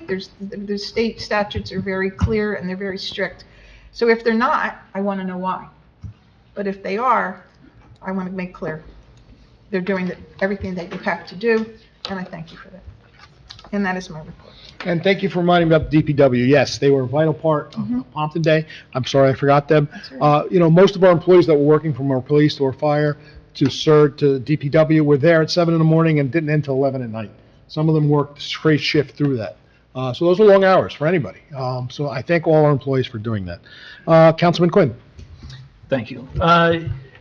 Pompton Day was a wonderful event. I'm happy to be the liaison to the rec committee. I was forwarded a thank you note from Karen Murphy, I'd like to read, from the Recreation Committee. Thank you to the town of Pompton Lakes and everyone who came out and enjoyed Pompton Day. Pompton Day 2026 will be Sunday, September 6th. Thank you to the police, fire department, first aid squad, CERT, vendors, crafters, band, DJs, the Pompton Lakes organizations of soccer, Little League, basketball, Mike Cortez for the Children Fishing Derby, the Jennings family for the 5K Run Walk, Girl Scouts for the water table at the 5K Run Walk, the 5K runners, walk spotters, and volunteers, Pompton Day original committee members Renee Marlin, Teresa Pedalis, Janet Chiacatano, Mark Pedalis, and Karen Murphy, the Pompton Lakes Borough Register office staff, mayor and council, and Mike Sorelli, sponsors, advertisers, Pompton Lakes High School Band, Tom Drone Photo, Steve Reinsmith for photos, Katie Cole for Cardinal 20th Anniversary Cutout for photos, and everyone who she did not remember to mention. Thank you for making Pompton Day 2025, our 20th year, a success. In addition to that, at the Flood Advisory Board, they wanted to be on our radar. Senate Bill number 4395 for the state of New Jersey. It is called the Flood Zone Clarification Act. It has been introduced, has not gone forward since then, but it could raise the flood zone. So I have a copy here. I will forward a copy to everybody on the council and the mayor. Oh, and in addition to that, in regards to DuPont, which was brought up at the last meeting, NewJerseyBiz.com is reporting that NJDEP Commissioner Sean LaTourette said that $75 million will be earmarked for Pompton Lakes and its water region. In order to try and get as much of that money as possible, it would come over the course of 25 years. I wrote a email today to our local senator and assemblyman. I'd like to read that. Dear Senator Panaccio, Assemblyman Bergen, and Assemblyman Weber, my name is Patrick Quinn, and I was appointed earlier this year to serve on Pompton Lakes Borough Council. As a new member of the governing body, I'm reaching out for the first time to introduce myself and, more importantly, to ask for your assistance on a matter of great importance to our community. As you know, the recent DEP settlement with DuPont and its corporate successors includes funding specifically allocated for Pompton Lakes. Our residents have lived with the impact of this contamination for decades, and while the settlement represents progress, I want to ensure that the $75 million earmarked for Pompton Lakes is not only preserved, but directly applied to projects that will bring meaningful relief to our residents. I respectfully ask for your support in 3 areas. 1, ensuring local allocation. Please advocate for Pompton Lakes so that the funds designated for our borough are used here in full and applied to tangible remediation and mitigation projects. Our community deserves to see the direct benefit of these resources. 2, navigating bureaucracy. The process with DEP can often feel opaque and slow-moving. Your offices could be instrumental in helping us establish direct communication channels with DEP leadership, ensuring that Pompton Lakes officials have a voice in how these funds are applied. And 3, constituent advocacy. Our residents have carried the burden of this contamination for far too long. By championing this issue in Trenton, you can help restore confidence that the settlement is not just a headline, but a commitment to real, measurable progress for the people most affected. I would welcome the opportunity to meet with you or your staff to discuss these priorities further. Thank you for your service and your attention to the needs of Pompton Lakes. Sincerely, Patrick Quinn, Councilman, Borough of Pompton Lakes. And that's my report. Thank you. And just for your information, because you mentioned you are new, we did have an actual, the head of the commissioner of the DEP come here about 5-6 years ago, and her assistant at the time was that gentleman you're speaking to now, who was the commissioner. We actually had a meeting with the council at the time and residents to talk about just what you were discussing in your letter. And I just don't want people to get confused. The settlement that you're talking about is the cleanup effort on the Pompton Lake site itself. There was also a reclamation settlement that goes to the state of New Jersey that is like a penalty for what they've done. That's the part that doesn't come to Pompton Lakes. The part you're talking about is part of the cleanup efforts that will continue to go on that property, and they will clean those properties. The 86 million or 88 million that they collected as a penalty, none of that comes to Pompton Lakes. So that's where the real problem is. So just keep that in mind. Great letter. Thank you for sending it. But at the end of the day, if you do speak or talk to them, they were here in Pompton Lakes for many hours discussing this. And that was 5 or 6 years ago. Some people on this dais were there, and they said, we want action in 6 months. Well, that was 5 years ago. So it's just what it is. But thank you. Borough Attorney, you have any report? Nothing to report on tonight, Mayor. Thank you. Administrator's report. Thank you, Mayor. Go ahead. I was going to let him go, too, so he'll go after you. Okay. Just want to echo the Pompton Day, great event again. Good to see some fellow council members at the 5K. I did come in 30th overall place, so thank you. Always a good. Wait, 30th overall? Yes. That's very good. Wow. where I came in over. Out of 31? Is that what you said? Thank you. Please be advised that the borough has announced its schedule for our annual capital road resurfacing program. On or about September 22nd, 2025, Spruce Street from Hamburg Turnpike to Garden Road and Laurel Avenue from Riverdale Boulevard to the dead end will be resurfaced. The working hours are 7 to 5. Milling is scheduled for September 29th, paving September 30th, and striping on October 1st. Local detours and signage are posted. Residents have been notified. We've also posted on social media for that project. As part of the annual road resurfacing project, Councilman Hinton had mentioned that we will be resurfacing the Hirschfield Park basketball court, made possible in part by a donation from the former Pompton Lakes PAL and a discount on the tonnage from Tilcon. So just wanted to thank those two entities for the donations. And we will work with Recreation to post in advance so people know not to use the court. And also just want to point out that we have received a request that, and it is important to note that the rim is exactly 10 feet from the surface. That seemed to be a topic of importance from the stakeholders, that it's exactly 10 feet for basketball gurus. Also, I'm working with the DPW. We're working on quotes for the Lakeside Park Boathouse to re-side it, and also the roof on the Lakeside Park Pavilion. I anticipate that to be done this fall, so we are looking to do that. We're going to match up the colors, and we're also going to be painting the pavilion the same color as the new siding. And then next spring, the DPW will be replacing all the railings and rotten wood, and we'll get it up to a nice area, up to standards. So we're looking forward to that.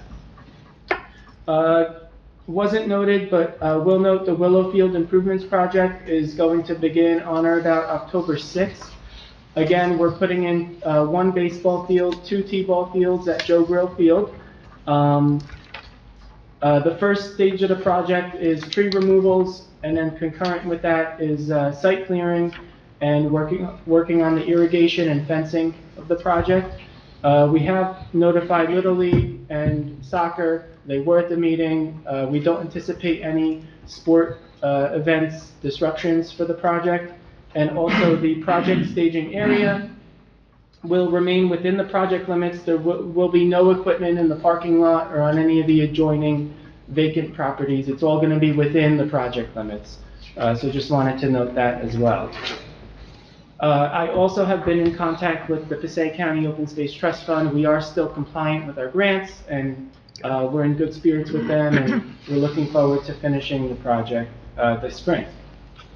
The borough accepted bids last week for the Hirschfield Park Phase 1 Improvements Project, which consists of the renovations to the bathhouse. So at the next council meeting, we're going to have a bid award for that project. It came in significantly under budget, which is good. So we're looking forward to getting that done over the winter as well. Also, Councilman Hinton brought up, we are working on pickleball. We kind of had some initial discussions about the 5th tennis court that's next to the dog park. We're looking into whether or not the board needs that 5th tennis court. If they don't, the recommendation is going to be to put 5 or so pickleball courts in the tennis court area. Resurface it, restripe it, whole new complex. If not, you could be looking at a standalone pickleball court, whether it's at Stiles Park or at Hirschfield, very costly to do that, so we'll have to look at that for the future. Also, the borough was awarded a grant in the amount of $25,000 to update our community forestry management plan for the Shade Tree Commission. So we are looking forward to doing that. That's due at the end of the year, so we are under a timeline for that. Municipal budget packets are going out tomorrow to all borough staff, so we're looking forward to the budget process again and getting that done for next year. Well, we're looking forward to that. I don't know about that, but all right. Also, I have been working with our health broker. We're looking at insurance coverages for next year. As I mentioned before, we're facing a 36% premium increase to the borough, which is hundreds of thousands of dollars for health insurance. So we are looking at that. I hope to have that soon. Open enrollments in October, so we're looking forward to that. Also, just wanted to welcome Susan O'Malley, our new Planning and Zoning Board Secretary to the borough. Just wanted to wish her well in her new role. And then lastly, the September 11th Remembrance Ceremony is tomorrow night here at the Borough Hall at 6:30, I believe, right, Liz? Yes. And that's all I have. Thank you. So just following up on Albany, where are we doing that this year? Yes, we have accepted bids. We will have a bid award for actually, no, I'm mistaken. The bid was awarded tonight. So we awarded a bid for a contract. But I didn't see when the works was starting. What? We're going to be scheduling a pre-con meeting. Oh, so they didn't have the pre-con. Set a schedule. Okay. All right, any questions, administration? I have one. I was going to bring this up, and as the universe would have it, you're discussing the boat shed at Lakeside, so here's the perfect opportunity. Can we put on for workshop for the next council meeting, revisit the idea I had about a year ago for the postage stamp for Pompton Lakes with the historic pictures inside the letters like we've seen across so many towns now? especially since the selfie station took so much attention on Pompton Day. It was so beautiful. It is such a beautiful park and it draws so much traffic that I really think that would be, now that we're citing the boathouse anyway, a nice addition to that park. Yeah, definitely. I'll reach out to the vendor. I don't know if there's another sort of surface that they would put on for a mural. I don't think siding would be ideal, so we'll look at that, and maybe we could set up a side that makes sense. We'll have to pick, which side, and then maybe we could have a contest of some sort for the public or something, or just go to a vendor. The letters would be so what you see across other towns is each letter of the borough has an insert picture in the letter that is of something significant or historic within that municipality. And we have at least a dozen historic sites right here between the Bell, Lennox School, the library. We could probably look at the inventory of what we have that's historic, and then each letter would have a small insert picture of that, and then the backdrop behind the letters is usually like a scene, so the lake. Okay. Right? Yeah, okay, we could look at that. I'll talk to Dan from the DPW and we'll have a answer. I think if you Google like municipal postage stamp pictures, you'll see them come up. Okay, Thank you. Any other questions? I just want to ask Mike if you had an opportunity to talk to Dan about the flagpoles and the, for next year. Yes, we did look at that. Okay. I think the recommendation is going to be, I think the flags are too big. And I think if you look in other towns, they have smaller flags. And I don't think the flag is big enough to get caught. So I think ultimately we're going to look at purchasing smaller flags. And the cost is nominal. Is it? Okay. It's not a big deal. Can we donate those flags to the VFW if they're taken down? But we should, yes. And I spoke to Dan too, they're gonna look at the poles too, and try to clean them up as best they can. Yeah. Try to get some of the material that's off them as best they can. Some of it's not our stuff, so we can't touch it, but anything he thinks he can get rid of, he'll get rid of. Thank you. Yeah, thank you, Michael. Any other questions? Nope? Nope, okay. Workshop, right? Yes. Shared service agreement with the municipal court. Thank you, Mayor. So our court administrator and I have been attending what's called the Cybersecurity Symposium with the Passaic County Superior Court System. And one thing that came out of the training was that all of the local jurisdictions for court are supposed to have a designated backup facility. And we talked with some stakeholders. We don't know that there's a sufficient place in terms of court. There might be a sufficient place for us and council meetings and whatever else there may be. But for court, I think the recommendation for tonight, we were talking with Bloomingdale and some other towns, designate each court as a backup. And also it works well for us because Bloomingdale's court administrator is also authorized to issue warrants here, and she does some work for us already. So she's familiar with our system, we're familiar with their system. No cost to this, I just think the county would like to see an agreement in place for this. So what are you asking for, approval of the agreement? Yep, I've distributed a draft. If anyone has any concerns, let me know. Otherwise, we're going to list it for approval at the next meeting. Okay. Thank you. Thank you. You got other things, right? Yep, so the next topic for tonight is our draft bench donation program policy. So just going to run through it really quick. We worked with the DPW on this and looked at some other towns and what they're doing. So really what it is we would accept applications for residents to pay a fee to sponsor a bench in town. And we had looked at locations and what would make the most sense. I think when this came up last time, we talked about maybe having some on Wanacue Ave for the Business Improvement District, and we actually went out and measured and made sure that they would fit. So that's one location. But I think what came out of it was, we were looking at it, and unfortunately about half of our parks, as you'll see in the application, are in floodplains, as everyone knows. And to put a bench in a park, a new bench, you would need a standalone permit from the DEP to do that, and that could cost on average about $2,000 per bench to do that. There is an exemption that if we claim that we're replacing something, you don't have to take any action with the DEP. Right. But I don't know that we want to advertise to the public that we're, looking for Hirschfield Park or Stiles Park or Carlo Field. if we don't really know if anything warrants replacement, and/or some of these locations don't have any benches there to begin with. Yeah, there's not a lot of benches in those areas. So it kind of limited the locations to Pacifico Gallo Park, Wanacue Ave, DuPont Place Park, Lakeside Park, and Rotary Park by Lakeside Park. Those are the locations that we'll not have a problem with, but I think, maybe a recommendation is if residents come in and are looking at Hirschfield or asking about Carlo Field, we could tell them that if it's a replacement, we would be willing to work with them on that. But unfortunately, the floodplain rules are what they are, so we are limited to what we can do.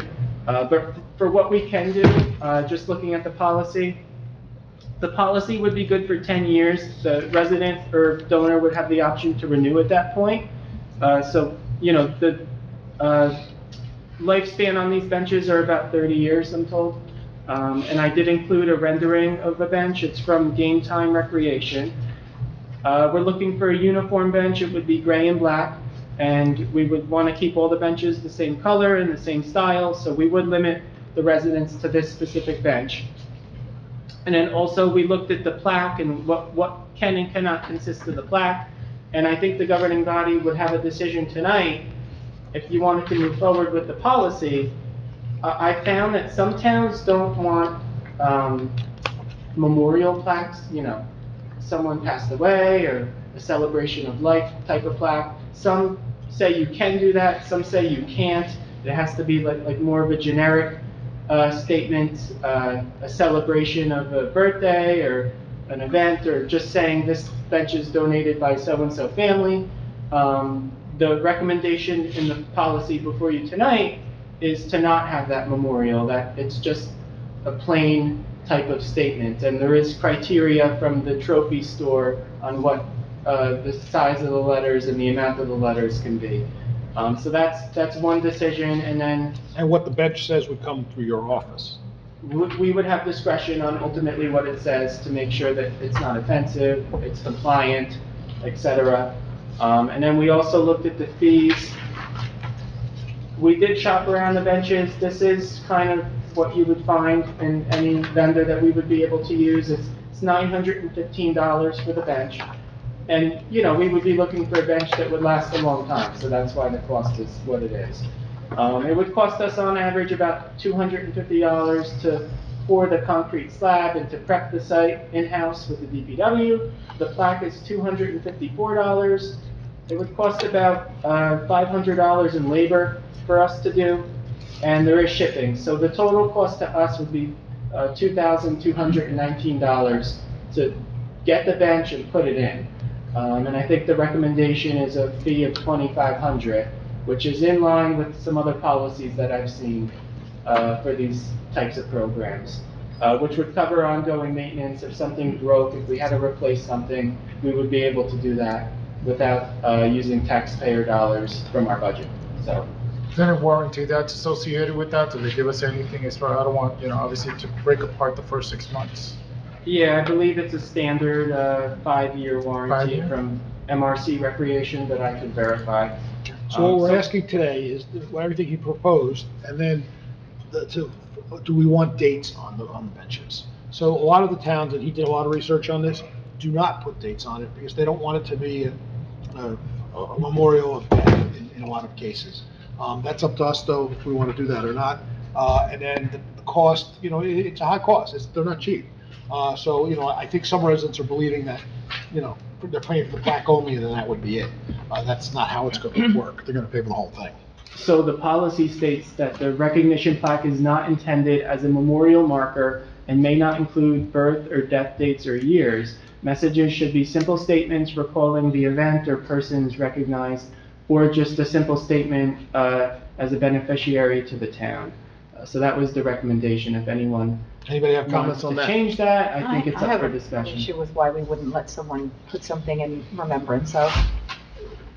That's just what I found in some samples. It's ultimately, I don't think there's a I problem also have with an it, but- issue with that. It should be in remembrance of. If that's what I someone, have you're spending read- $2,500 on a bench, if you want to put in remembrance of someone, course. I don't see why that's a problem. Yeah, no, it's completely up to you guys. That's just what I found in most policies, but ultimately, it doesn't matter one way or the other. We I can have do a it. family right now, the McBains, who want to put a bench in Hirschfield. Now, when you brought up about Hirschfield,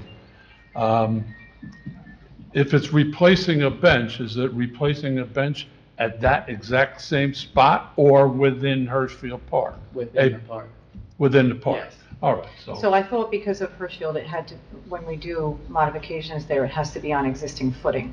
My question about Hirschfield was going to be, we already had discussions about the benches, the tables on the exterior loop of the walking path being removed and replaced and eliminating some of those. So there is a lot of workable area there if you're looking at existing footings.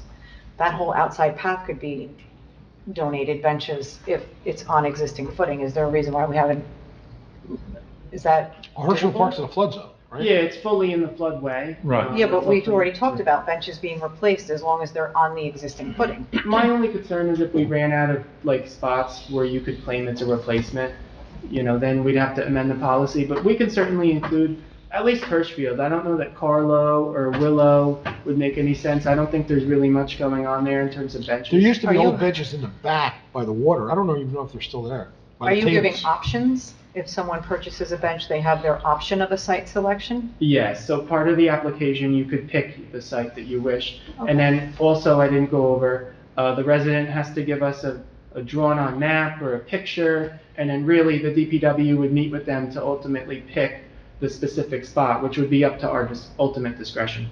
So then you would ultimately have a choice of a few spots at Hirschfield, which would be on existing footing replacements, which we talked about doing anyway as part of that renovation, some on Wanacue, and then the other parks listed.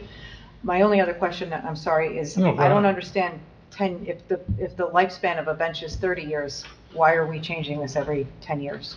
That's just what I found in most policies. We could certainly just keep it as a one-time donation. I think the concern would be, let's say, I don't know, let's say someone put a statement and that statement no longer makes sense, or the family moved, or I don't know, whatever the case may be, we're kind of stuck with that plaque, forever. I think it gives an opportunity to change over certain statements. I don't know. That was just what I found, but it's ultimately your guys' decision. So I think the first question is, and it sounds like we're okay with dates. Is everybody okay with dates? Including things in the plaque? On the plaque I'm talking about. Yeah. Including or not including? I don't see no reason. What? Including or not including? Including. I don't see. I see them down the shore all the time. I see no reason. All right, so I'll put dates As long in. as it's Yep. The next thing would be the idea of where they're going. I think you identified very well the spots where they can go. The issue would be, and Michael would have to get a count on historical benches we've had everywhere, actually, because, and maybe Al can help me, wasn't down at Joe Grill, there were the old cement tables in the back. Are those considered benches? Hirschfield, right? No, at Joe Grill. At Joe Grill, yeah, the ones all the way in the back. Right, so does that count? They were on footings in the ground like we have at Herschel. If they're still there, it would count. I don't know if they're still there. Yeah, I they're thought still our there. engineer told us once, as long as you could still show, there. even if Are they they still- weren't all the still way there, there? that there had once been an existing footing, it could be replaced. All right, so maybe the recommendation is to just keep everything in the application, and ultimately, it's our discretion with the applicant. If it doesn't work, it doesn't work. If it does, that's great. But, maybe we do advertise all the locations. We'll just have to do a little bit of extra work just to make sure, but But if it it is can be first, done, it can be done. it is first come, first served, the way I'm understanding that. So once we run out of, say Hirschfield had 8 spots, once 8 spots are filled, then no more benches can go there. Right, we're claiming discretion. We have Right. discretion. So I guess you'll have to come up with a number internally for us, so we know what we're dealing with. Is it Right. 3, is it 30? But then on the application, there would be no longer a spot available on Hirschfield, they would have to make a second selection. No, I think the recommendation is to keep all the spots in. And then just on the back end, we'll use our discretion to make sure that it works and is compliant with flood rules. Okay. So we'll allow people to choose Hirschfield or any other location. But, once Hirschfield fills up, then they can choose Wanacue or Yes, Carlo. exactly. We would have to amend the application. If Right. whatever reason it became that we couldn't do it anymore, we would just amend it. Okay. Yeah. Randy had a question? Yeah, also, you talked about finding the locations with DPW. I also worked with Recreation in Karen Murphy. And once you have summer camp, we picked a location where she would like to read to the kids. So recreation would also be involved in placement of the benches. Yeah, that way, I go down and read to, I do stuff, and you're right, because we have to move tables to make it happen. We're carrying tables, and those tables are not light, to an area, so we can do that. So if we could make a reading area down at Herschel for rec, I think that's a good thing. You also have the other, across the river, Murren Park. Yep.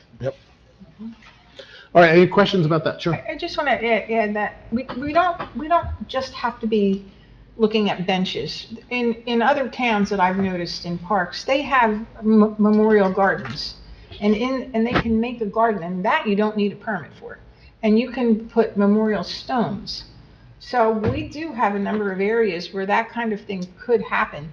And you could have memorial, like a patio stone with. Yeah, I talked about the library, doing it at the library and the Yeah. sidewalk there. Yeah. That's what we have, that's not part of this suggestion. This is just the benches right now. But Yeah. maybe as we move forward, that might be somewhere where we're gonna go. Yeah, because that'll open up a lot more. And it's a lot less money. A lot less money, no permits, and it's not a structure.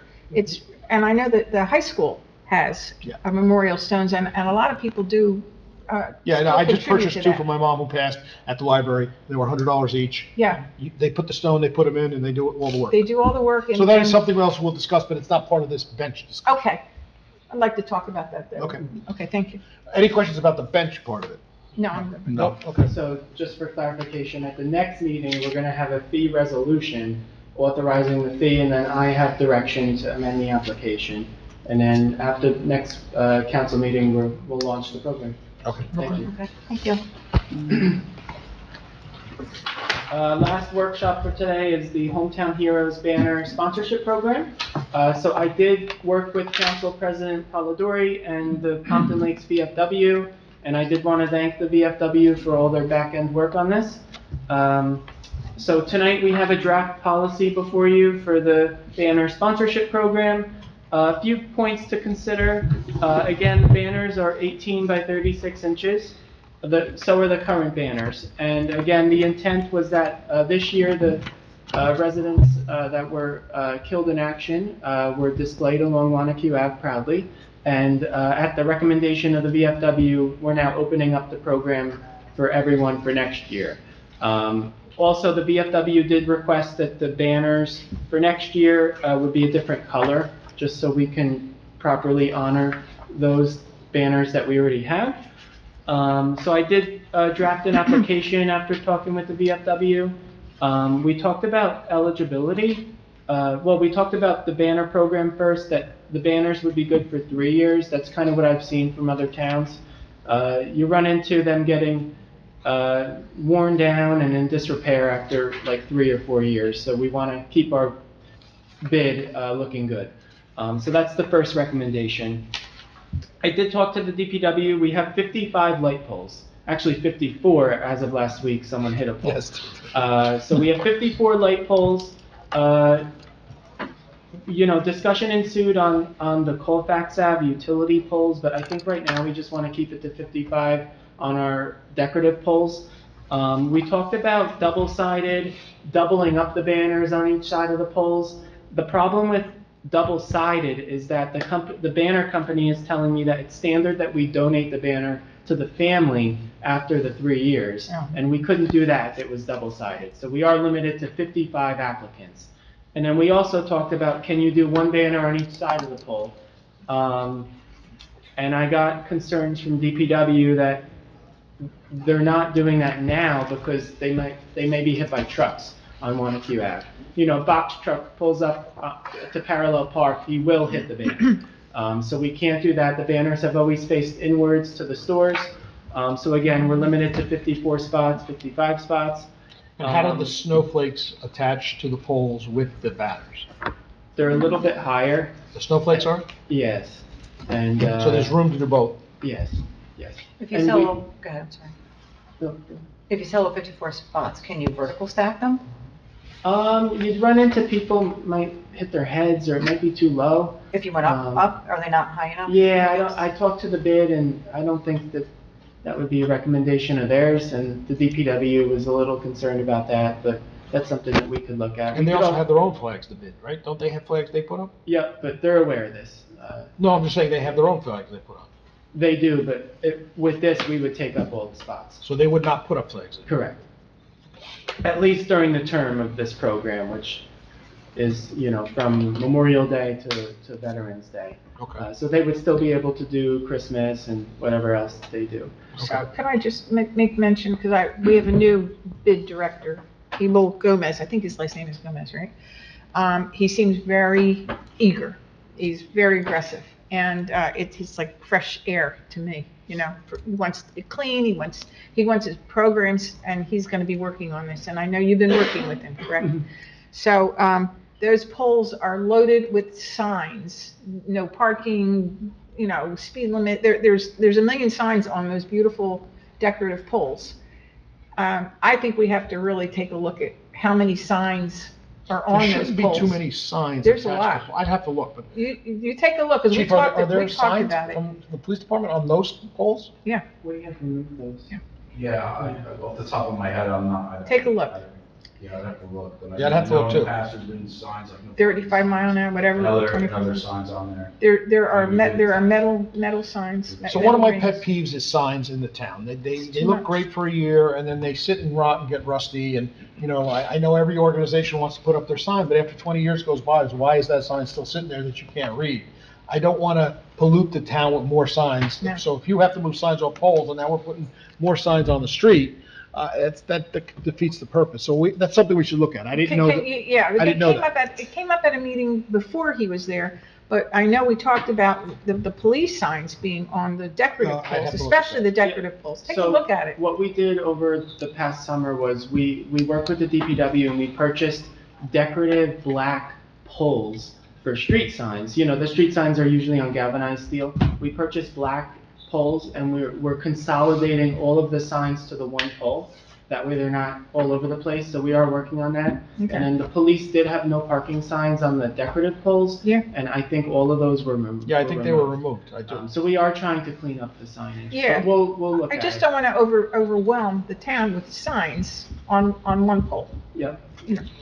All right, so what are you asking for us today? Just to keep going, so eligibility, I looked at several other towns and working with the VFW, they're recommending, basically what it comes down to is, you had to live here at some point, right? If you lived here, you're good, you could sign up. So, we're saying that you have to live here for at least 10 years, we could bring that down to 5, whatever you want to do.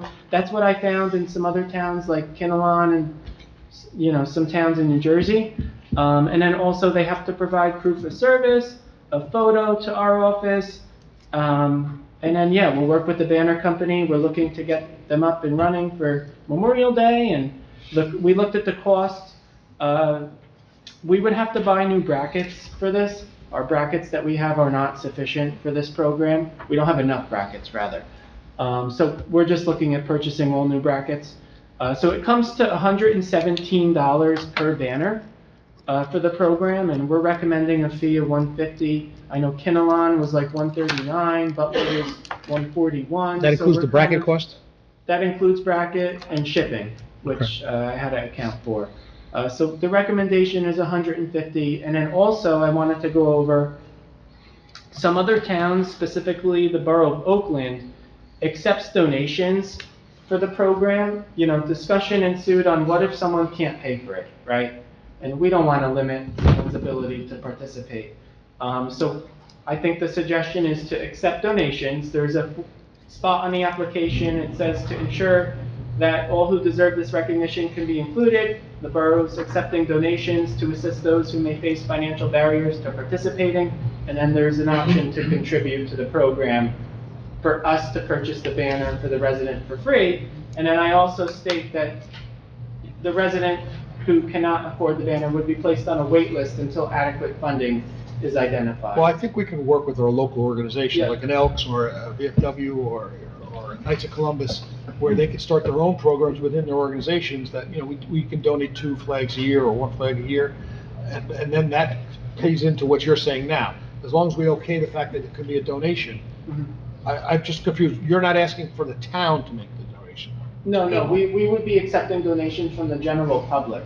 Right, And but not us. those We're not donations- donating a flag. No, right. Those donations would cover our costs Right, to okay. to do it for them for free. And do you have some type of mechanism of determining financial eligibility?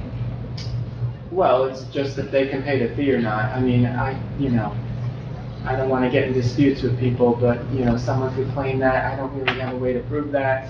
Only because it could create a situation You where know, I everyone think, wants I to think sign. ultimately the application says it's at our discretion, so we'd have to use our best judgment for that.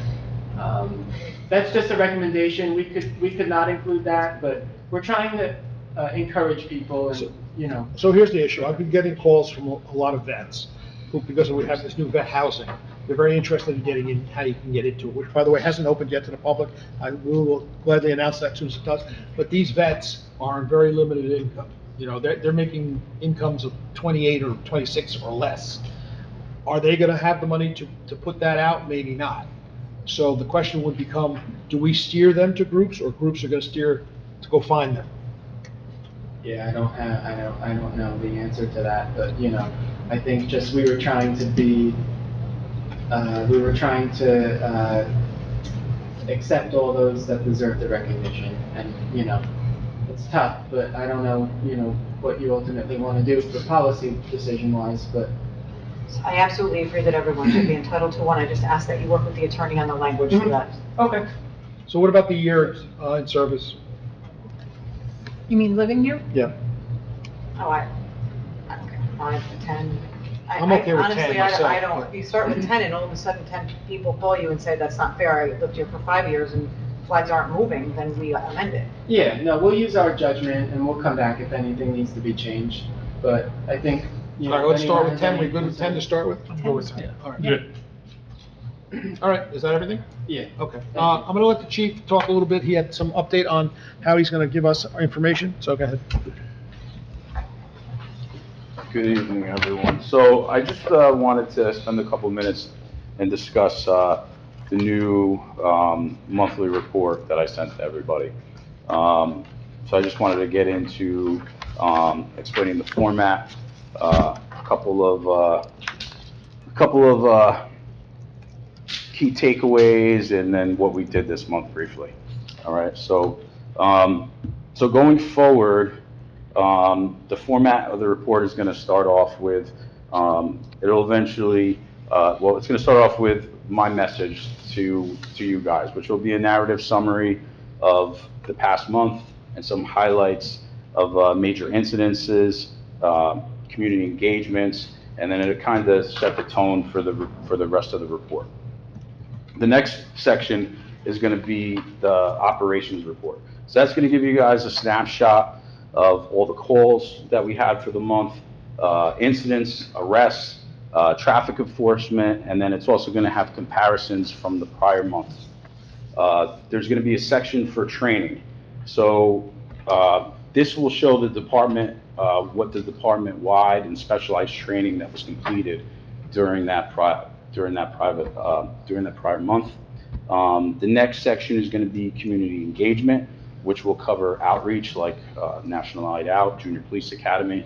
The next section is going to be the Detective Bureau section. That'll give you guys updates on investigations, permits, and administrative tasks that the Bureau handles on a monthly basis. The next section is going to be traffic and safety. So that'll include traffic studies, road safety updates, accident data, and school crossing guard coverage, or any issues that we have with that. And then the last portion of that is going to be the key takeaways and then the overall analysis of the department activity for the month. Another thing that you'll see that's new in the report is there's going to be some data visualizations in the report. So what I included, I met with the administrative staff, and we kind of went through what we felt was some of the most important data, almost like a snapshot that you'll see. If you guys all looked at the report that I sent already, that's the portion that is on the second page at the bottom, and it says metric. So that'll include a chart that shows, it'll show those metrics. The next section will be a report, and it's a chart that shows our department's NIBRS offense data month over month. Now, NIBRS is the National Incident-Based Reporting System, all right? and it's the FBI's standard for reporting crime data. So when you look at that, that'll include everything that our department handled within the year, and it'll show percentages of increases and decreases. Basically, this report is more detailed. It gives you more detailed information than the old report that we had, which was the UCR report system, because it captures offense types, relationships, locations, and other factors. And by tracking these monthly changes, my hope is that it'll give you guys, the governing body, a look at the trends, crime categories, and not just raw totals that you kind of saw before.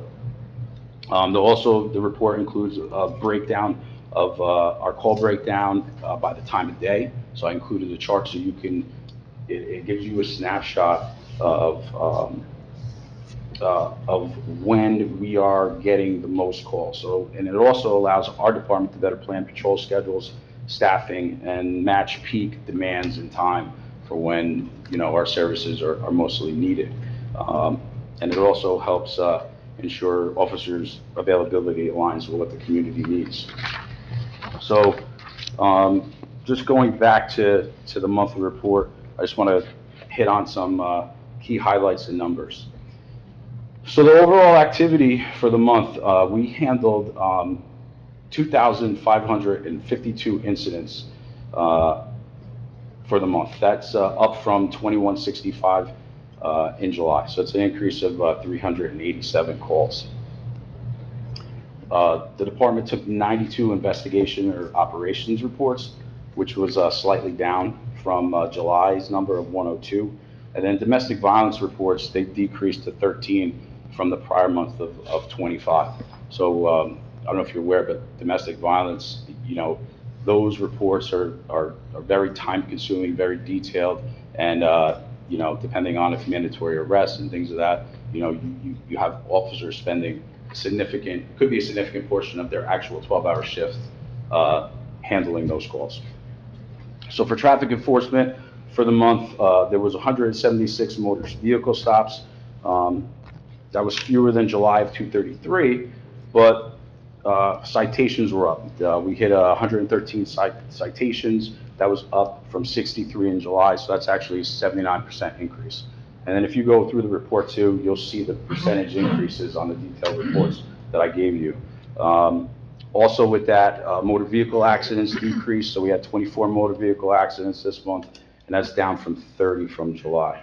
As for arrests, we had 8 total arrests, and that total equaled the same as July, but some of the things that we dealt with, we had 2 DWI arrests, 5 disorderly persons arrests, and then 1 unlawful possession of a weapons arrest with a threat to kill. Some major incidents that we handled this month, we had a large-scale missing person event down in the DuPont area, which encompassed pretty much the whole department.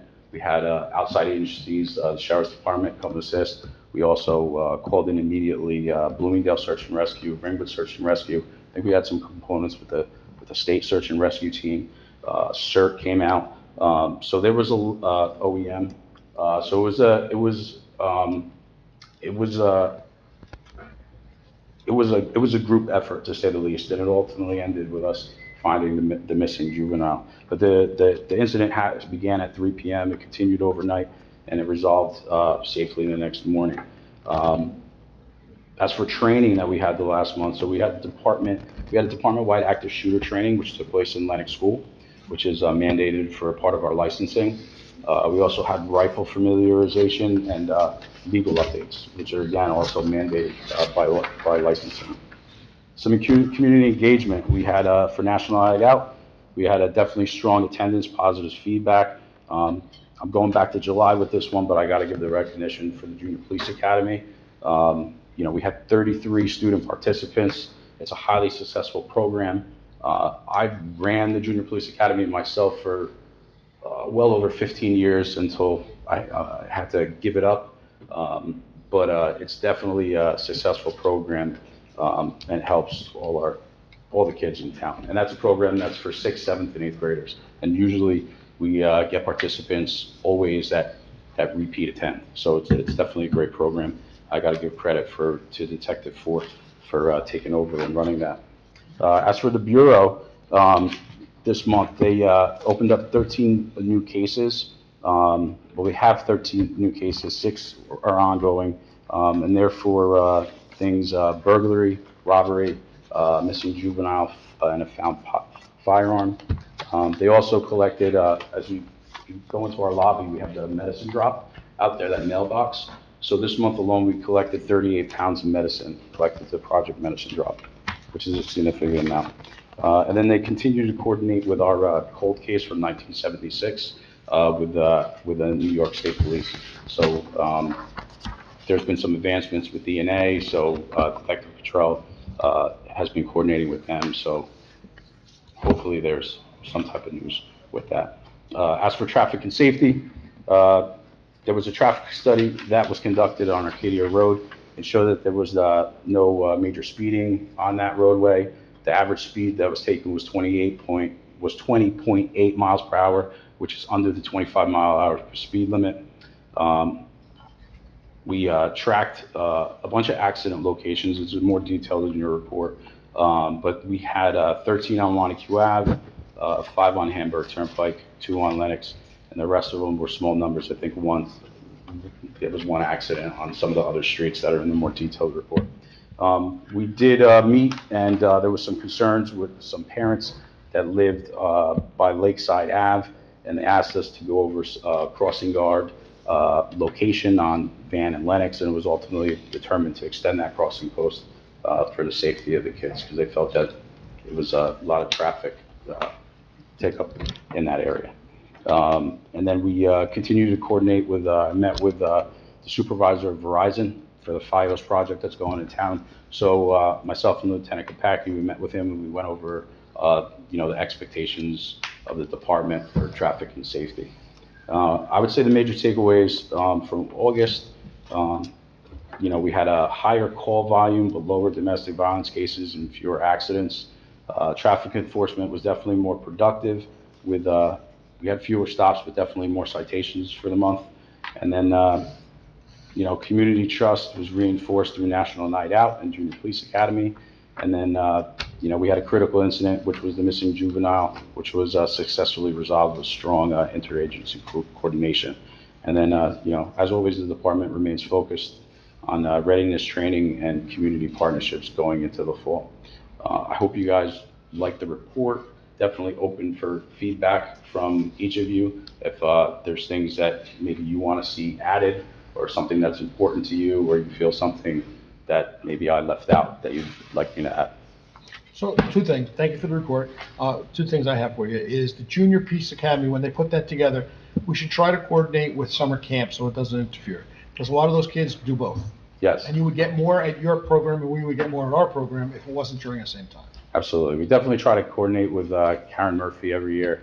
It's just sometimes our paths cross, but we definitely try to coordinate with that so we can get the most people. And then Riverdale split from us a number of years ago, so sometimes Riverdale runs at the same time as well. So that also hurts our numbers, but we're still getting pretty decent. Yeah, you had a good number here. And the other concern I have that I'd like to see in the report, and I don't know how you accomplish this, but reports that are happening in the schools. I'm not concerned about bullying, but I know our specials are in there doing things and maybe charges aren't being filed, but we could say we had 5 drug concerns or 6 vaping concerns, or those kind of things. So a lot of those incidences that happens in the school I can't report on. Can't get numbers at least? Just say 6 vaping. So what happens is it doesn't. So we have an agreement. It's an agreement between the superintendent and the chief of police. And what that says, it basically stipulates that, yes, we have SROs there, we have class 3s there, but when incidents happen in the school, unless it's something like, we're arresting them or we're taking them into this custody, the school is responsible for those juveniles because it's a learning environment. So 9 times out of 10, if we are involved, somehow the school takes over and deals with everything, even if it becomes a HIB or things like that, where it's like where it would normally be a harassment, they would make it a HIB, and then we don't report on that. We don't even take a report per se on that. Where we do take a report, where it would be any type of bias incident that happens in the school. So then he'll come back and we'll have the bias numbers. So we're definitely, there is the plan, it's on the report to include all bias incidences. I will just have to check, and maybe in that regard, if I can report that those incidences were from the school or not.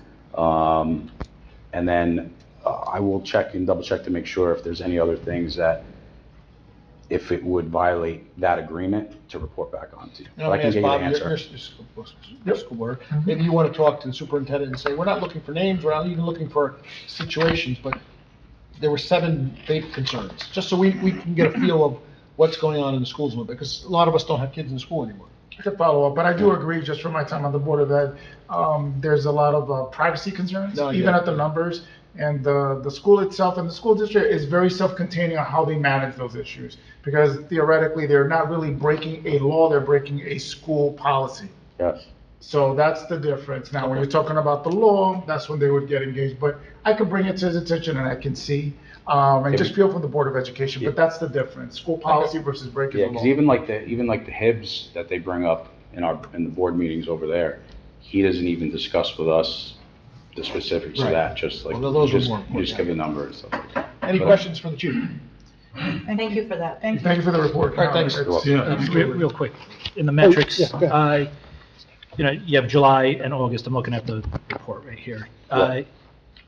Is it possible to maybe get 3-4 months, so we can see if there's any kind of trend? Or is it more valuable maybe if we could compare August 25 to August 24?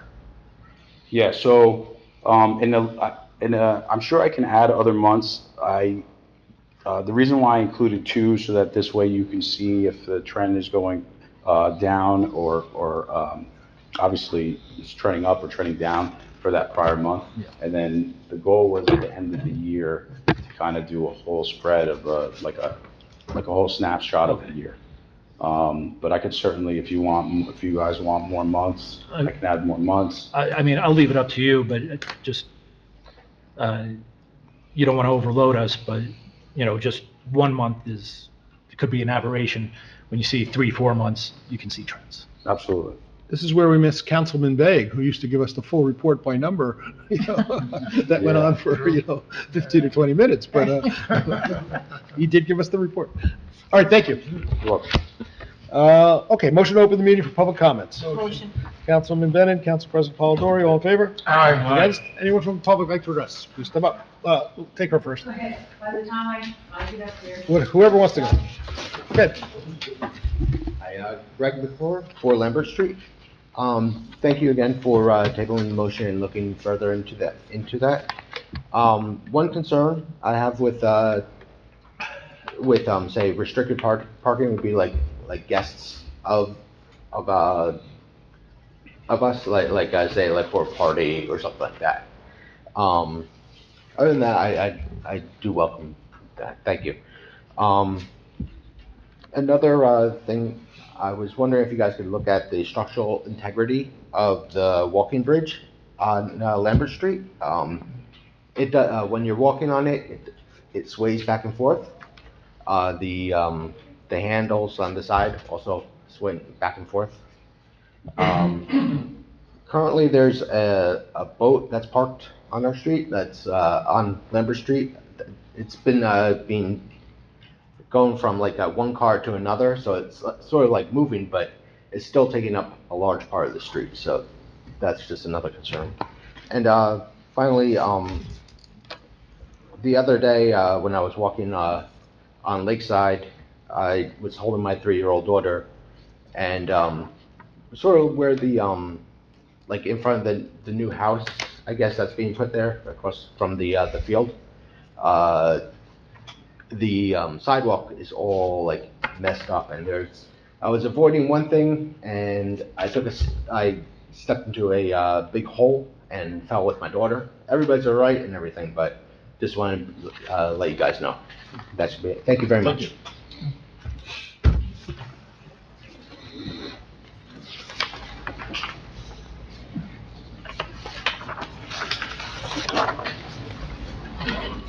Helene Zablocki, 6 Butler Street. A reminder, you can't approve minutes for a meeting you didn't attend. That's what abstentions are for. Another great source of information, minutes to closed sessions. The entire time the public was asking questions about the police department and getting stonewalled, you were talking about all of this in closed sessions. You discussed every aspect of the police department, restructuring, hiring practices, candidate interviews, and promotions. Ms. Polidori and Mr. Serra have conflicts of interest and should have recused themselves. If public officials don't follow protocol, the borough attorney must enforce the rules. Actually, all of you know that there are conflicts of interest. Somebody needs to say something. At a closed session meeting on June 11th, 2025, Mr. Corelli said that one of the captains had a prior waiver and wouldn't be eligible for a waiver for chief. This is incorrect. Ryan Session took the chief's test at the same time that Derek Clark did. Clark was promoted to chief and Session to captain. Ryan Session is still a captain in the department and still eligible for further tests. That needs to be corrected in the minutes and for the council and the public to have truthful information. The longer the council tries to hide and distort these things, the harder it will be to restore the faith in our local government and the democratic process. Thank you. Anyone else from the public to address? You step up.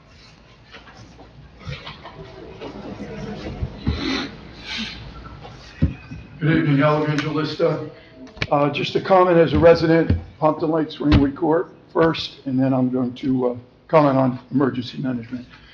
Mr. Corelli, on a bench donation program, we have, I know of at least 2 benches right now that have memorial plaques on them.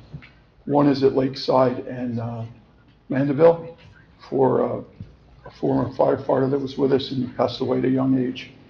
It's got a small plaque on the top of the back of the bench.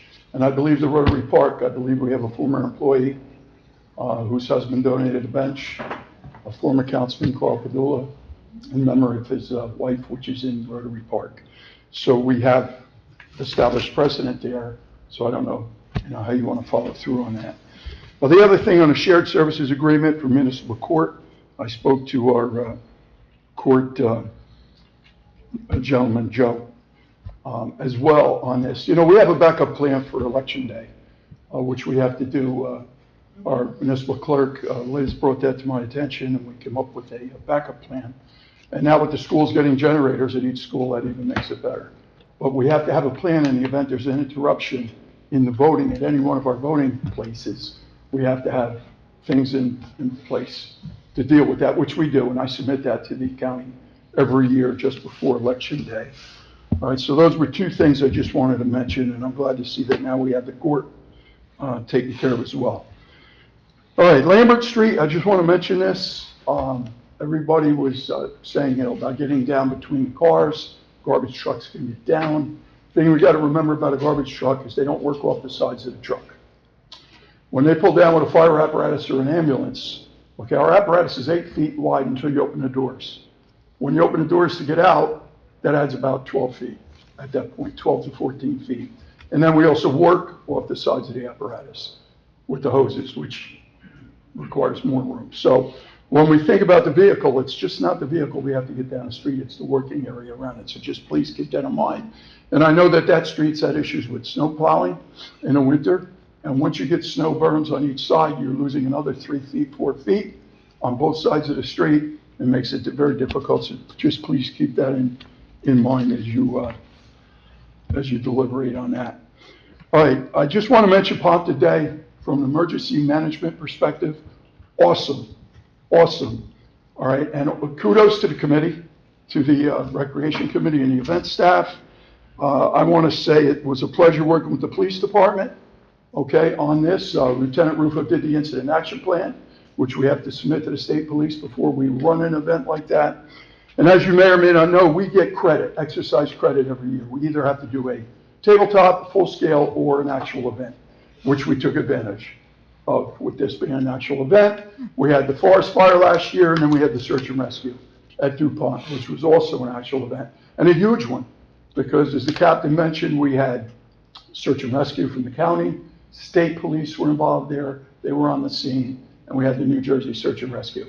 And now we're having a subsequent meeting in October at Bloomingdale Borough Hall for further training on those issues. So everything, good is coming out of that. All right, so again, with Pompton Day, we had a drone up in the air.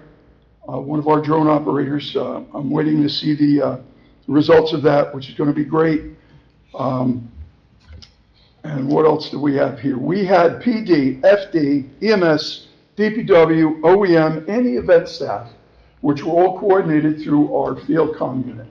Okay, and we had a dispatcher there throughout the entire day, somebody in the morning and then relief in the afternoon, that provided the interoperability between these radio channels from DPW to police or whatever which way you had to go. If need be, we could all go to the same radio channel. If there was an event that took place, God forbid, an emergency where everybody had to jump on the same channel, we had the ability to do that. So I'm bringing this out to let the public know as well that we're prepared. We're well prepared as an emergency management organization with all those agencies I just mentioned. And this is great practice for us. As you may or may not know, there were 148 vendors. That day, 38 food vendors, 38. Now, it also required inspections from the health department and the fire inspection bureau because of the propane. So they had to inspect all of those vendors, permits, and there were 220 spots taken according to the recreation committee. So it was huge. It's probably the biggest one we've ever had, 20th anniversary, and everything fell into place. The incident action plan was sent to the state police. I want to thank Sharon for doing that, Sonny, and our records bureau, who's also the OEM secretary.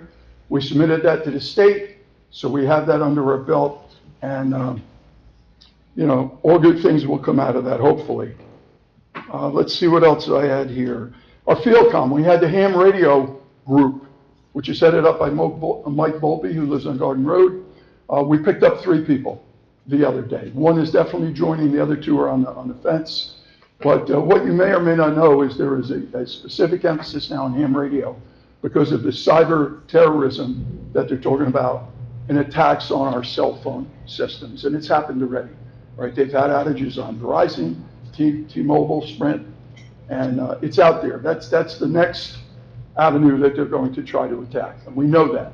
So ham radio is a long-standing venue for radio transmissions, and we also have what we call WinLink now. I think I might have mentioned it before to you, which is the ability to send emails over ham radio frequencies, which is like amazing. So if the internet goes down, we could still send messages to state police, county, or whatever, using that technology. So we had a lot of things that went on that day. Everything went well. I think we had 2 or 3 incidents that had to be entered into the CAD system, and we reported them to the state. They were handled by the EMS. I think they were both personal injuries. It was a missing child. Oh, one was a missing child, yes. And kudos to the gentleman that put in the PA system, right? When we put that PA system in, it was a method of notifying everybody in event of emergency. We used it the one year we had the lightning storm. We had to clear the streets. Mary used it for opening exercises this year. Worked out great. We have to expand it a little bit down on the end by the Veterans Park because we're getting a lot of vendors down in that area now, which we'll work on over the year. So good information there. Good things happening in that venue as well. I want to mention the school reunification plan. You may or may not know they had an issue here at Lennox School the other day. They had a sewage problem, which they found out later to be the cause of the restrooms not working, in which case you have to close school, which they did. Very orderly closure. All right, the parents came, they took the kids out. But we do have to, and I know Captain Rodriguez and Detective Ford are aware of this, and so is the Superintendent Amoroso. We have to beef up our reunification plans. We're going to be working on that. I'm going to meet with them. We're going to get a committee together and beef up reunification plans. The fortunate thing was the other day, we were dismissing kids from the school that they are housed in. But if we had to move them over like to St. Mary's Church or to Carnival Center, now we have an issue with the parents coming. We have to have a way to retrieve those kids, reunite them with the parent, sign for the kid in case there's someone else picking the kid up instead of the parent. So these are things we're going to be working on. The superintendent and I have spoken about it. I spoke to Detective Fort the other day about it, and we'll be working on that to get that solidified and a little bit of a beefed up. Last thing, and then I'm done. We have a meeting on October 10th at the county OEM for what is phase 2 of the emergency management mapping and information tracking. Any resource requests we make to the county or state have to go through this program. Okay, it's a computer program, you sign on. We're going to go down for training, myself, Sharon Sonny, Detective Cottrell, and we'll have the ability to go in there and say, we need this for an emergency. And they will, scour the database to see who has what we might need and then get that provided to us right away. So we're getting training on that. It's point 2, it's MT point 2, and it's just an advancement on that. Oh, the last thing I want to say is our hazardous mitigation plan. Thank you, Mr. Crowley. We got that approved tonight. It had to be approved by September 29th. So we're well within the timeline. We'll be going down to a meeting, a finalization meeting with the Tetra Tech people that promulgate that plan. But Mayor, this is what I need from you and our residency, from you, including the flood board. We used to have a champion, okay, for our town and our whole Passaic Valley here. Back in the day, it was Assemblyman Scott Romano, who now is a Superior Court judge in Passaic County. He was really the lead on this, and I know you met Congressman Poe. I didn't get a chance to meet up with her the other day. But we need another champion. We need somebody to go before the legislature to get us money. We have an excellent program here of de-snagging and de-silting. Okay, every year now, the last couple of years, we've reduced the amount of money we put in those accounts, but we need some more. The rivers scour, okay, so it moves the silt, it moves the material, it's got to be put back in place. The biggest thing, and Mayor, you've seen it, you've heard about it, and many of you have, they look to us, these other towns look to us for the programs that we have and the success that we have had from it. We haven't had a lot of nuisance floods, which people don't realize, because we take care of our rivers. And I have people say to me, we haven't flooded in a long time. God forbid you don't want to hear that. But the bottom line is we haven't, because the nuisance floods and the work we've done in the river have kept the water in the banks, allowed for the expedience of the water through the town. And that's what we need everybody to do. Now here's our problem. We have a Passaic County mitigation plan, all 16 towns. We had very little put in there this year, believe it or not. When we submit what our projects are, we have very few. One was the Dawes Highway Bridge, which is already kind of a fait accompli, okay, and that should begin shortly, as you know. And that's to widen the channel so that the water can get through the bridge rather than go around it. The other thing we put in is for desilting and desnagging, but now we need somebody to go there and say, we need the money, let's get the money. But we have 2 contiguous counties to deal with, and I brought this up at the county meeting. 3 of our rivers, the only one that's in Passaic County truly is the Wanacue River, okay, which starts at the Wanacue Dam at the reservoir, and it ends down by the Vaness Bridge. That's the length of the Wanacue River. Wanacue River flows into the Pequannock River, which comes out of Morris County, and then we have the Rampo River, which comes out of Bergen County. We've got to get the county to get together with Bergen and Morris and figure out how can we get them on the bandwagon with us so that everybody's working together out of county. It's nice that we have an in-county plan, but we need more facilitation with these other counties. All right, thank you very much for your time. Thank you. Have a good night. Anyone else from the public would like to address? Seeing no one, can I have a motion to close the public session? Motion. Councilman Hinton. Second. Councilman Quinn, all in favor? Aye. Against? Okay, thank you for that information about the bridge. I think we had an engineer look at that bridge. I don't know if it was when you were here or just before, but I think there's a report on that bridge. And can we pull that report just to verify it? Yeah, we can. Okay. That's on the footbridge on Lambert. Yes. Correct. The buckling, Mike, we'll take a look at if there's any buckling on the sidewalk there on that. Depends where that part of that road is. Some of that's county, some of it's ours. I did have some complaints during Pompton Day about the road itself needs to repair, and I spoke to the administrator about it. There is a process in place. It's one of our bigger roads to pave, so it's going to be an expensive proposition, but we're going to look at that and take care of that. Ms. Woski, thank you for your comments. At the end of the day, when we speak in closed session, that is what we're talking about is private to protect the people we were speaking about and to protect the council. we cannot give information that's given in closed session.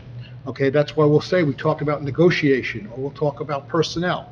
That's as far as we can go with the information until it becomes public, which it will at some point, and then we will discuss it. So anything we're discussing about a police department, it's a personnel matter. It could be about a named officer that's not yet out to the public. So that's why we have closed sessions. Al, a lot of information there. Thank you for all the comments about Pompton Day and the OEM. OEM is always on top of everything when it comes to that.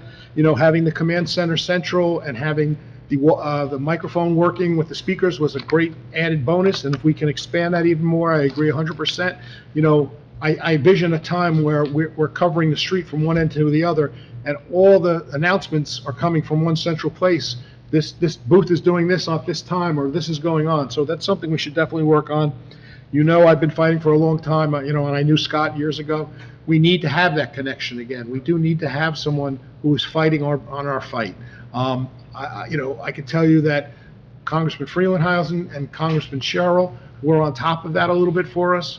I'm working with Poe to make sure she understands how important it is. And by the way, there was a lot of discussion at this mayor's convention I was with.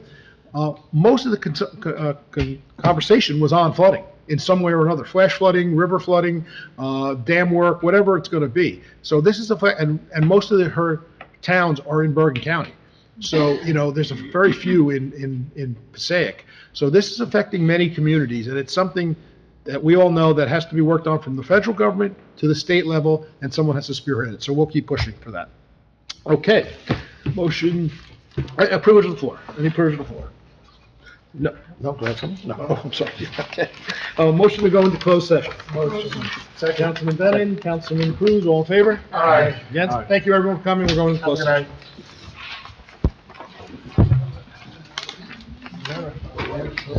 We done? Okay. Yeah, okay. Nice to see you. In closed session, we discussed negotiation and personnel.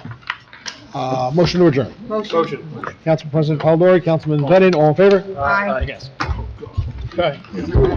Yeah, I'm sure I'll see you again. We're safe.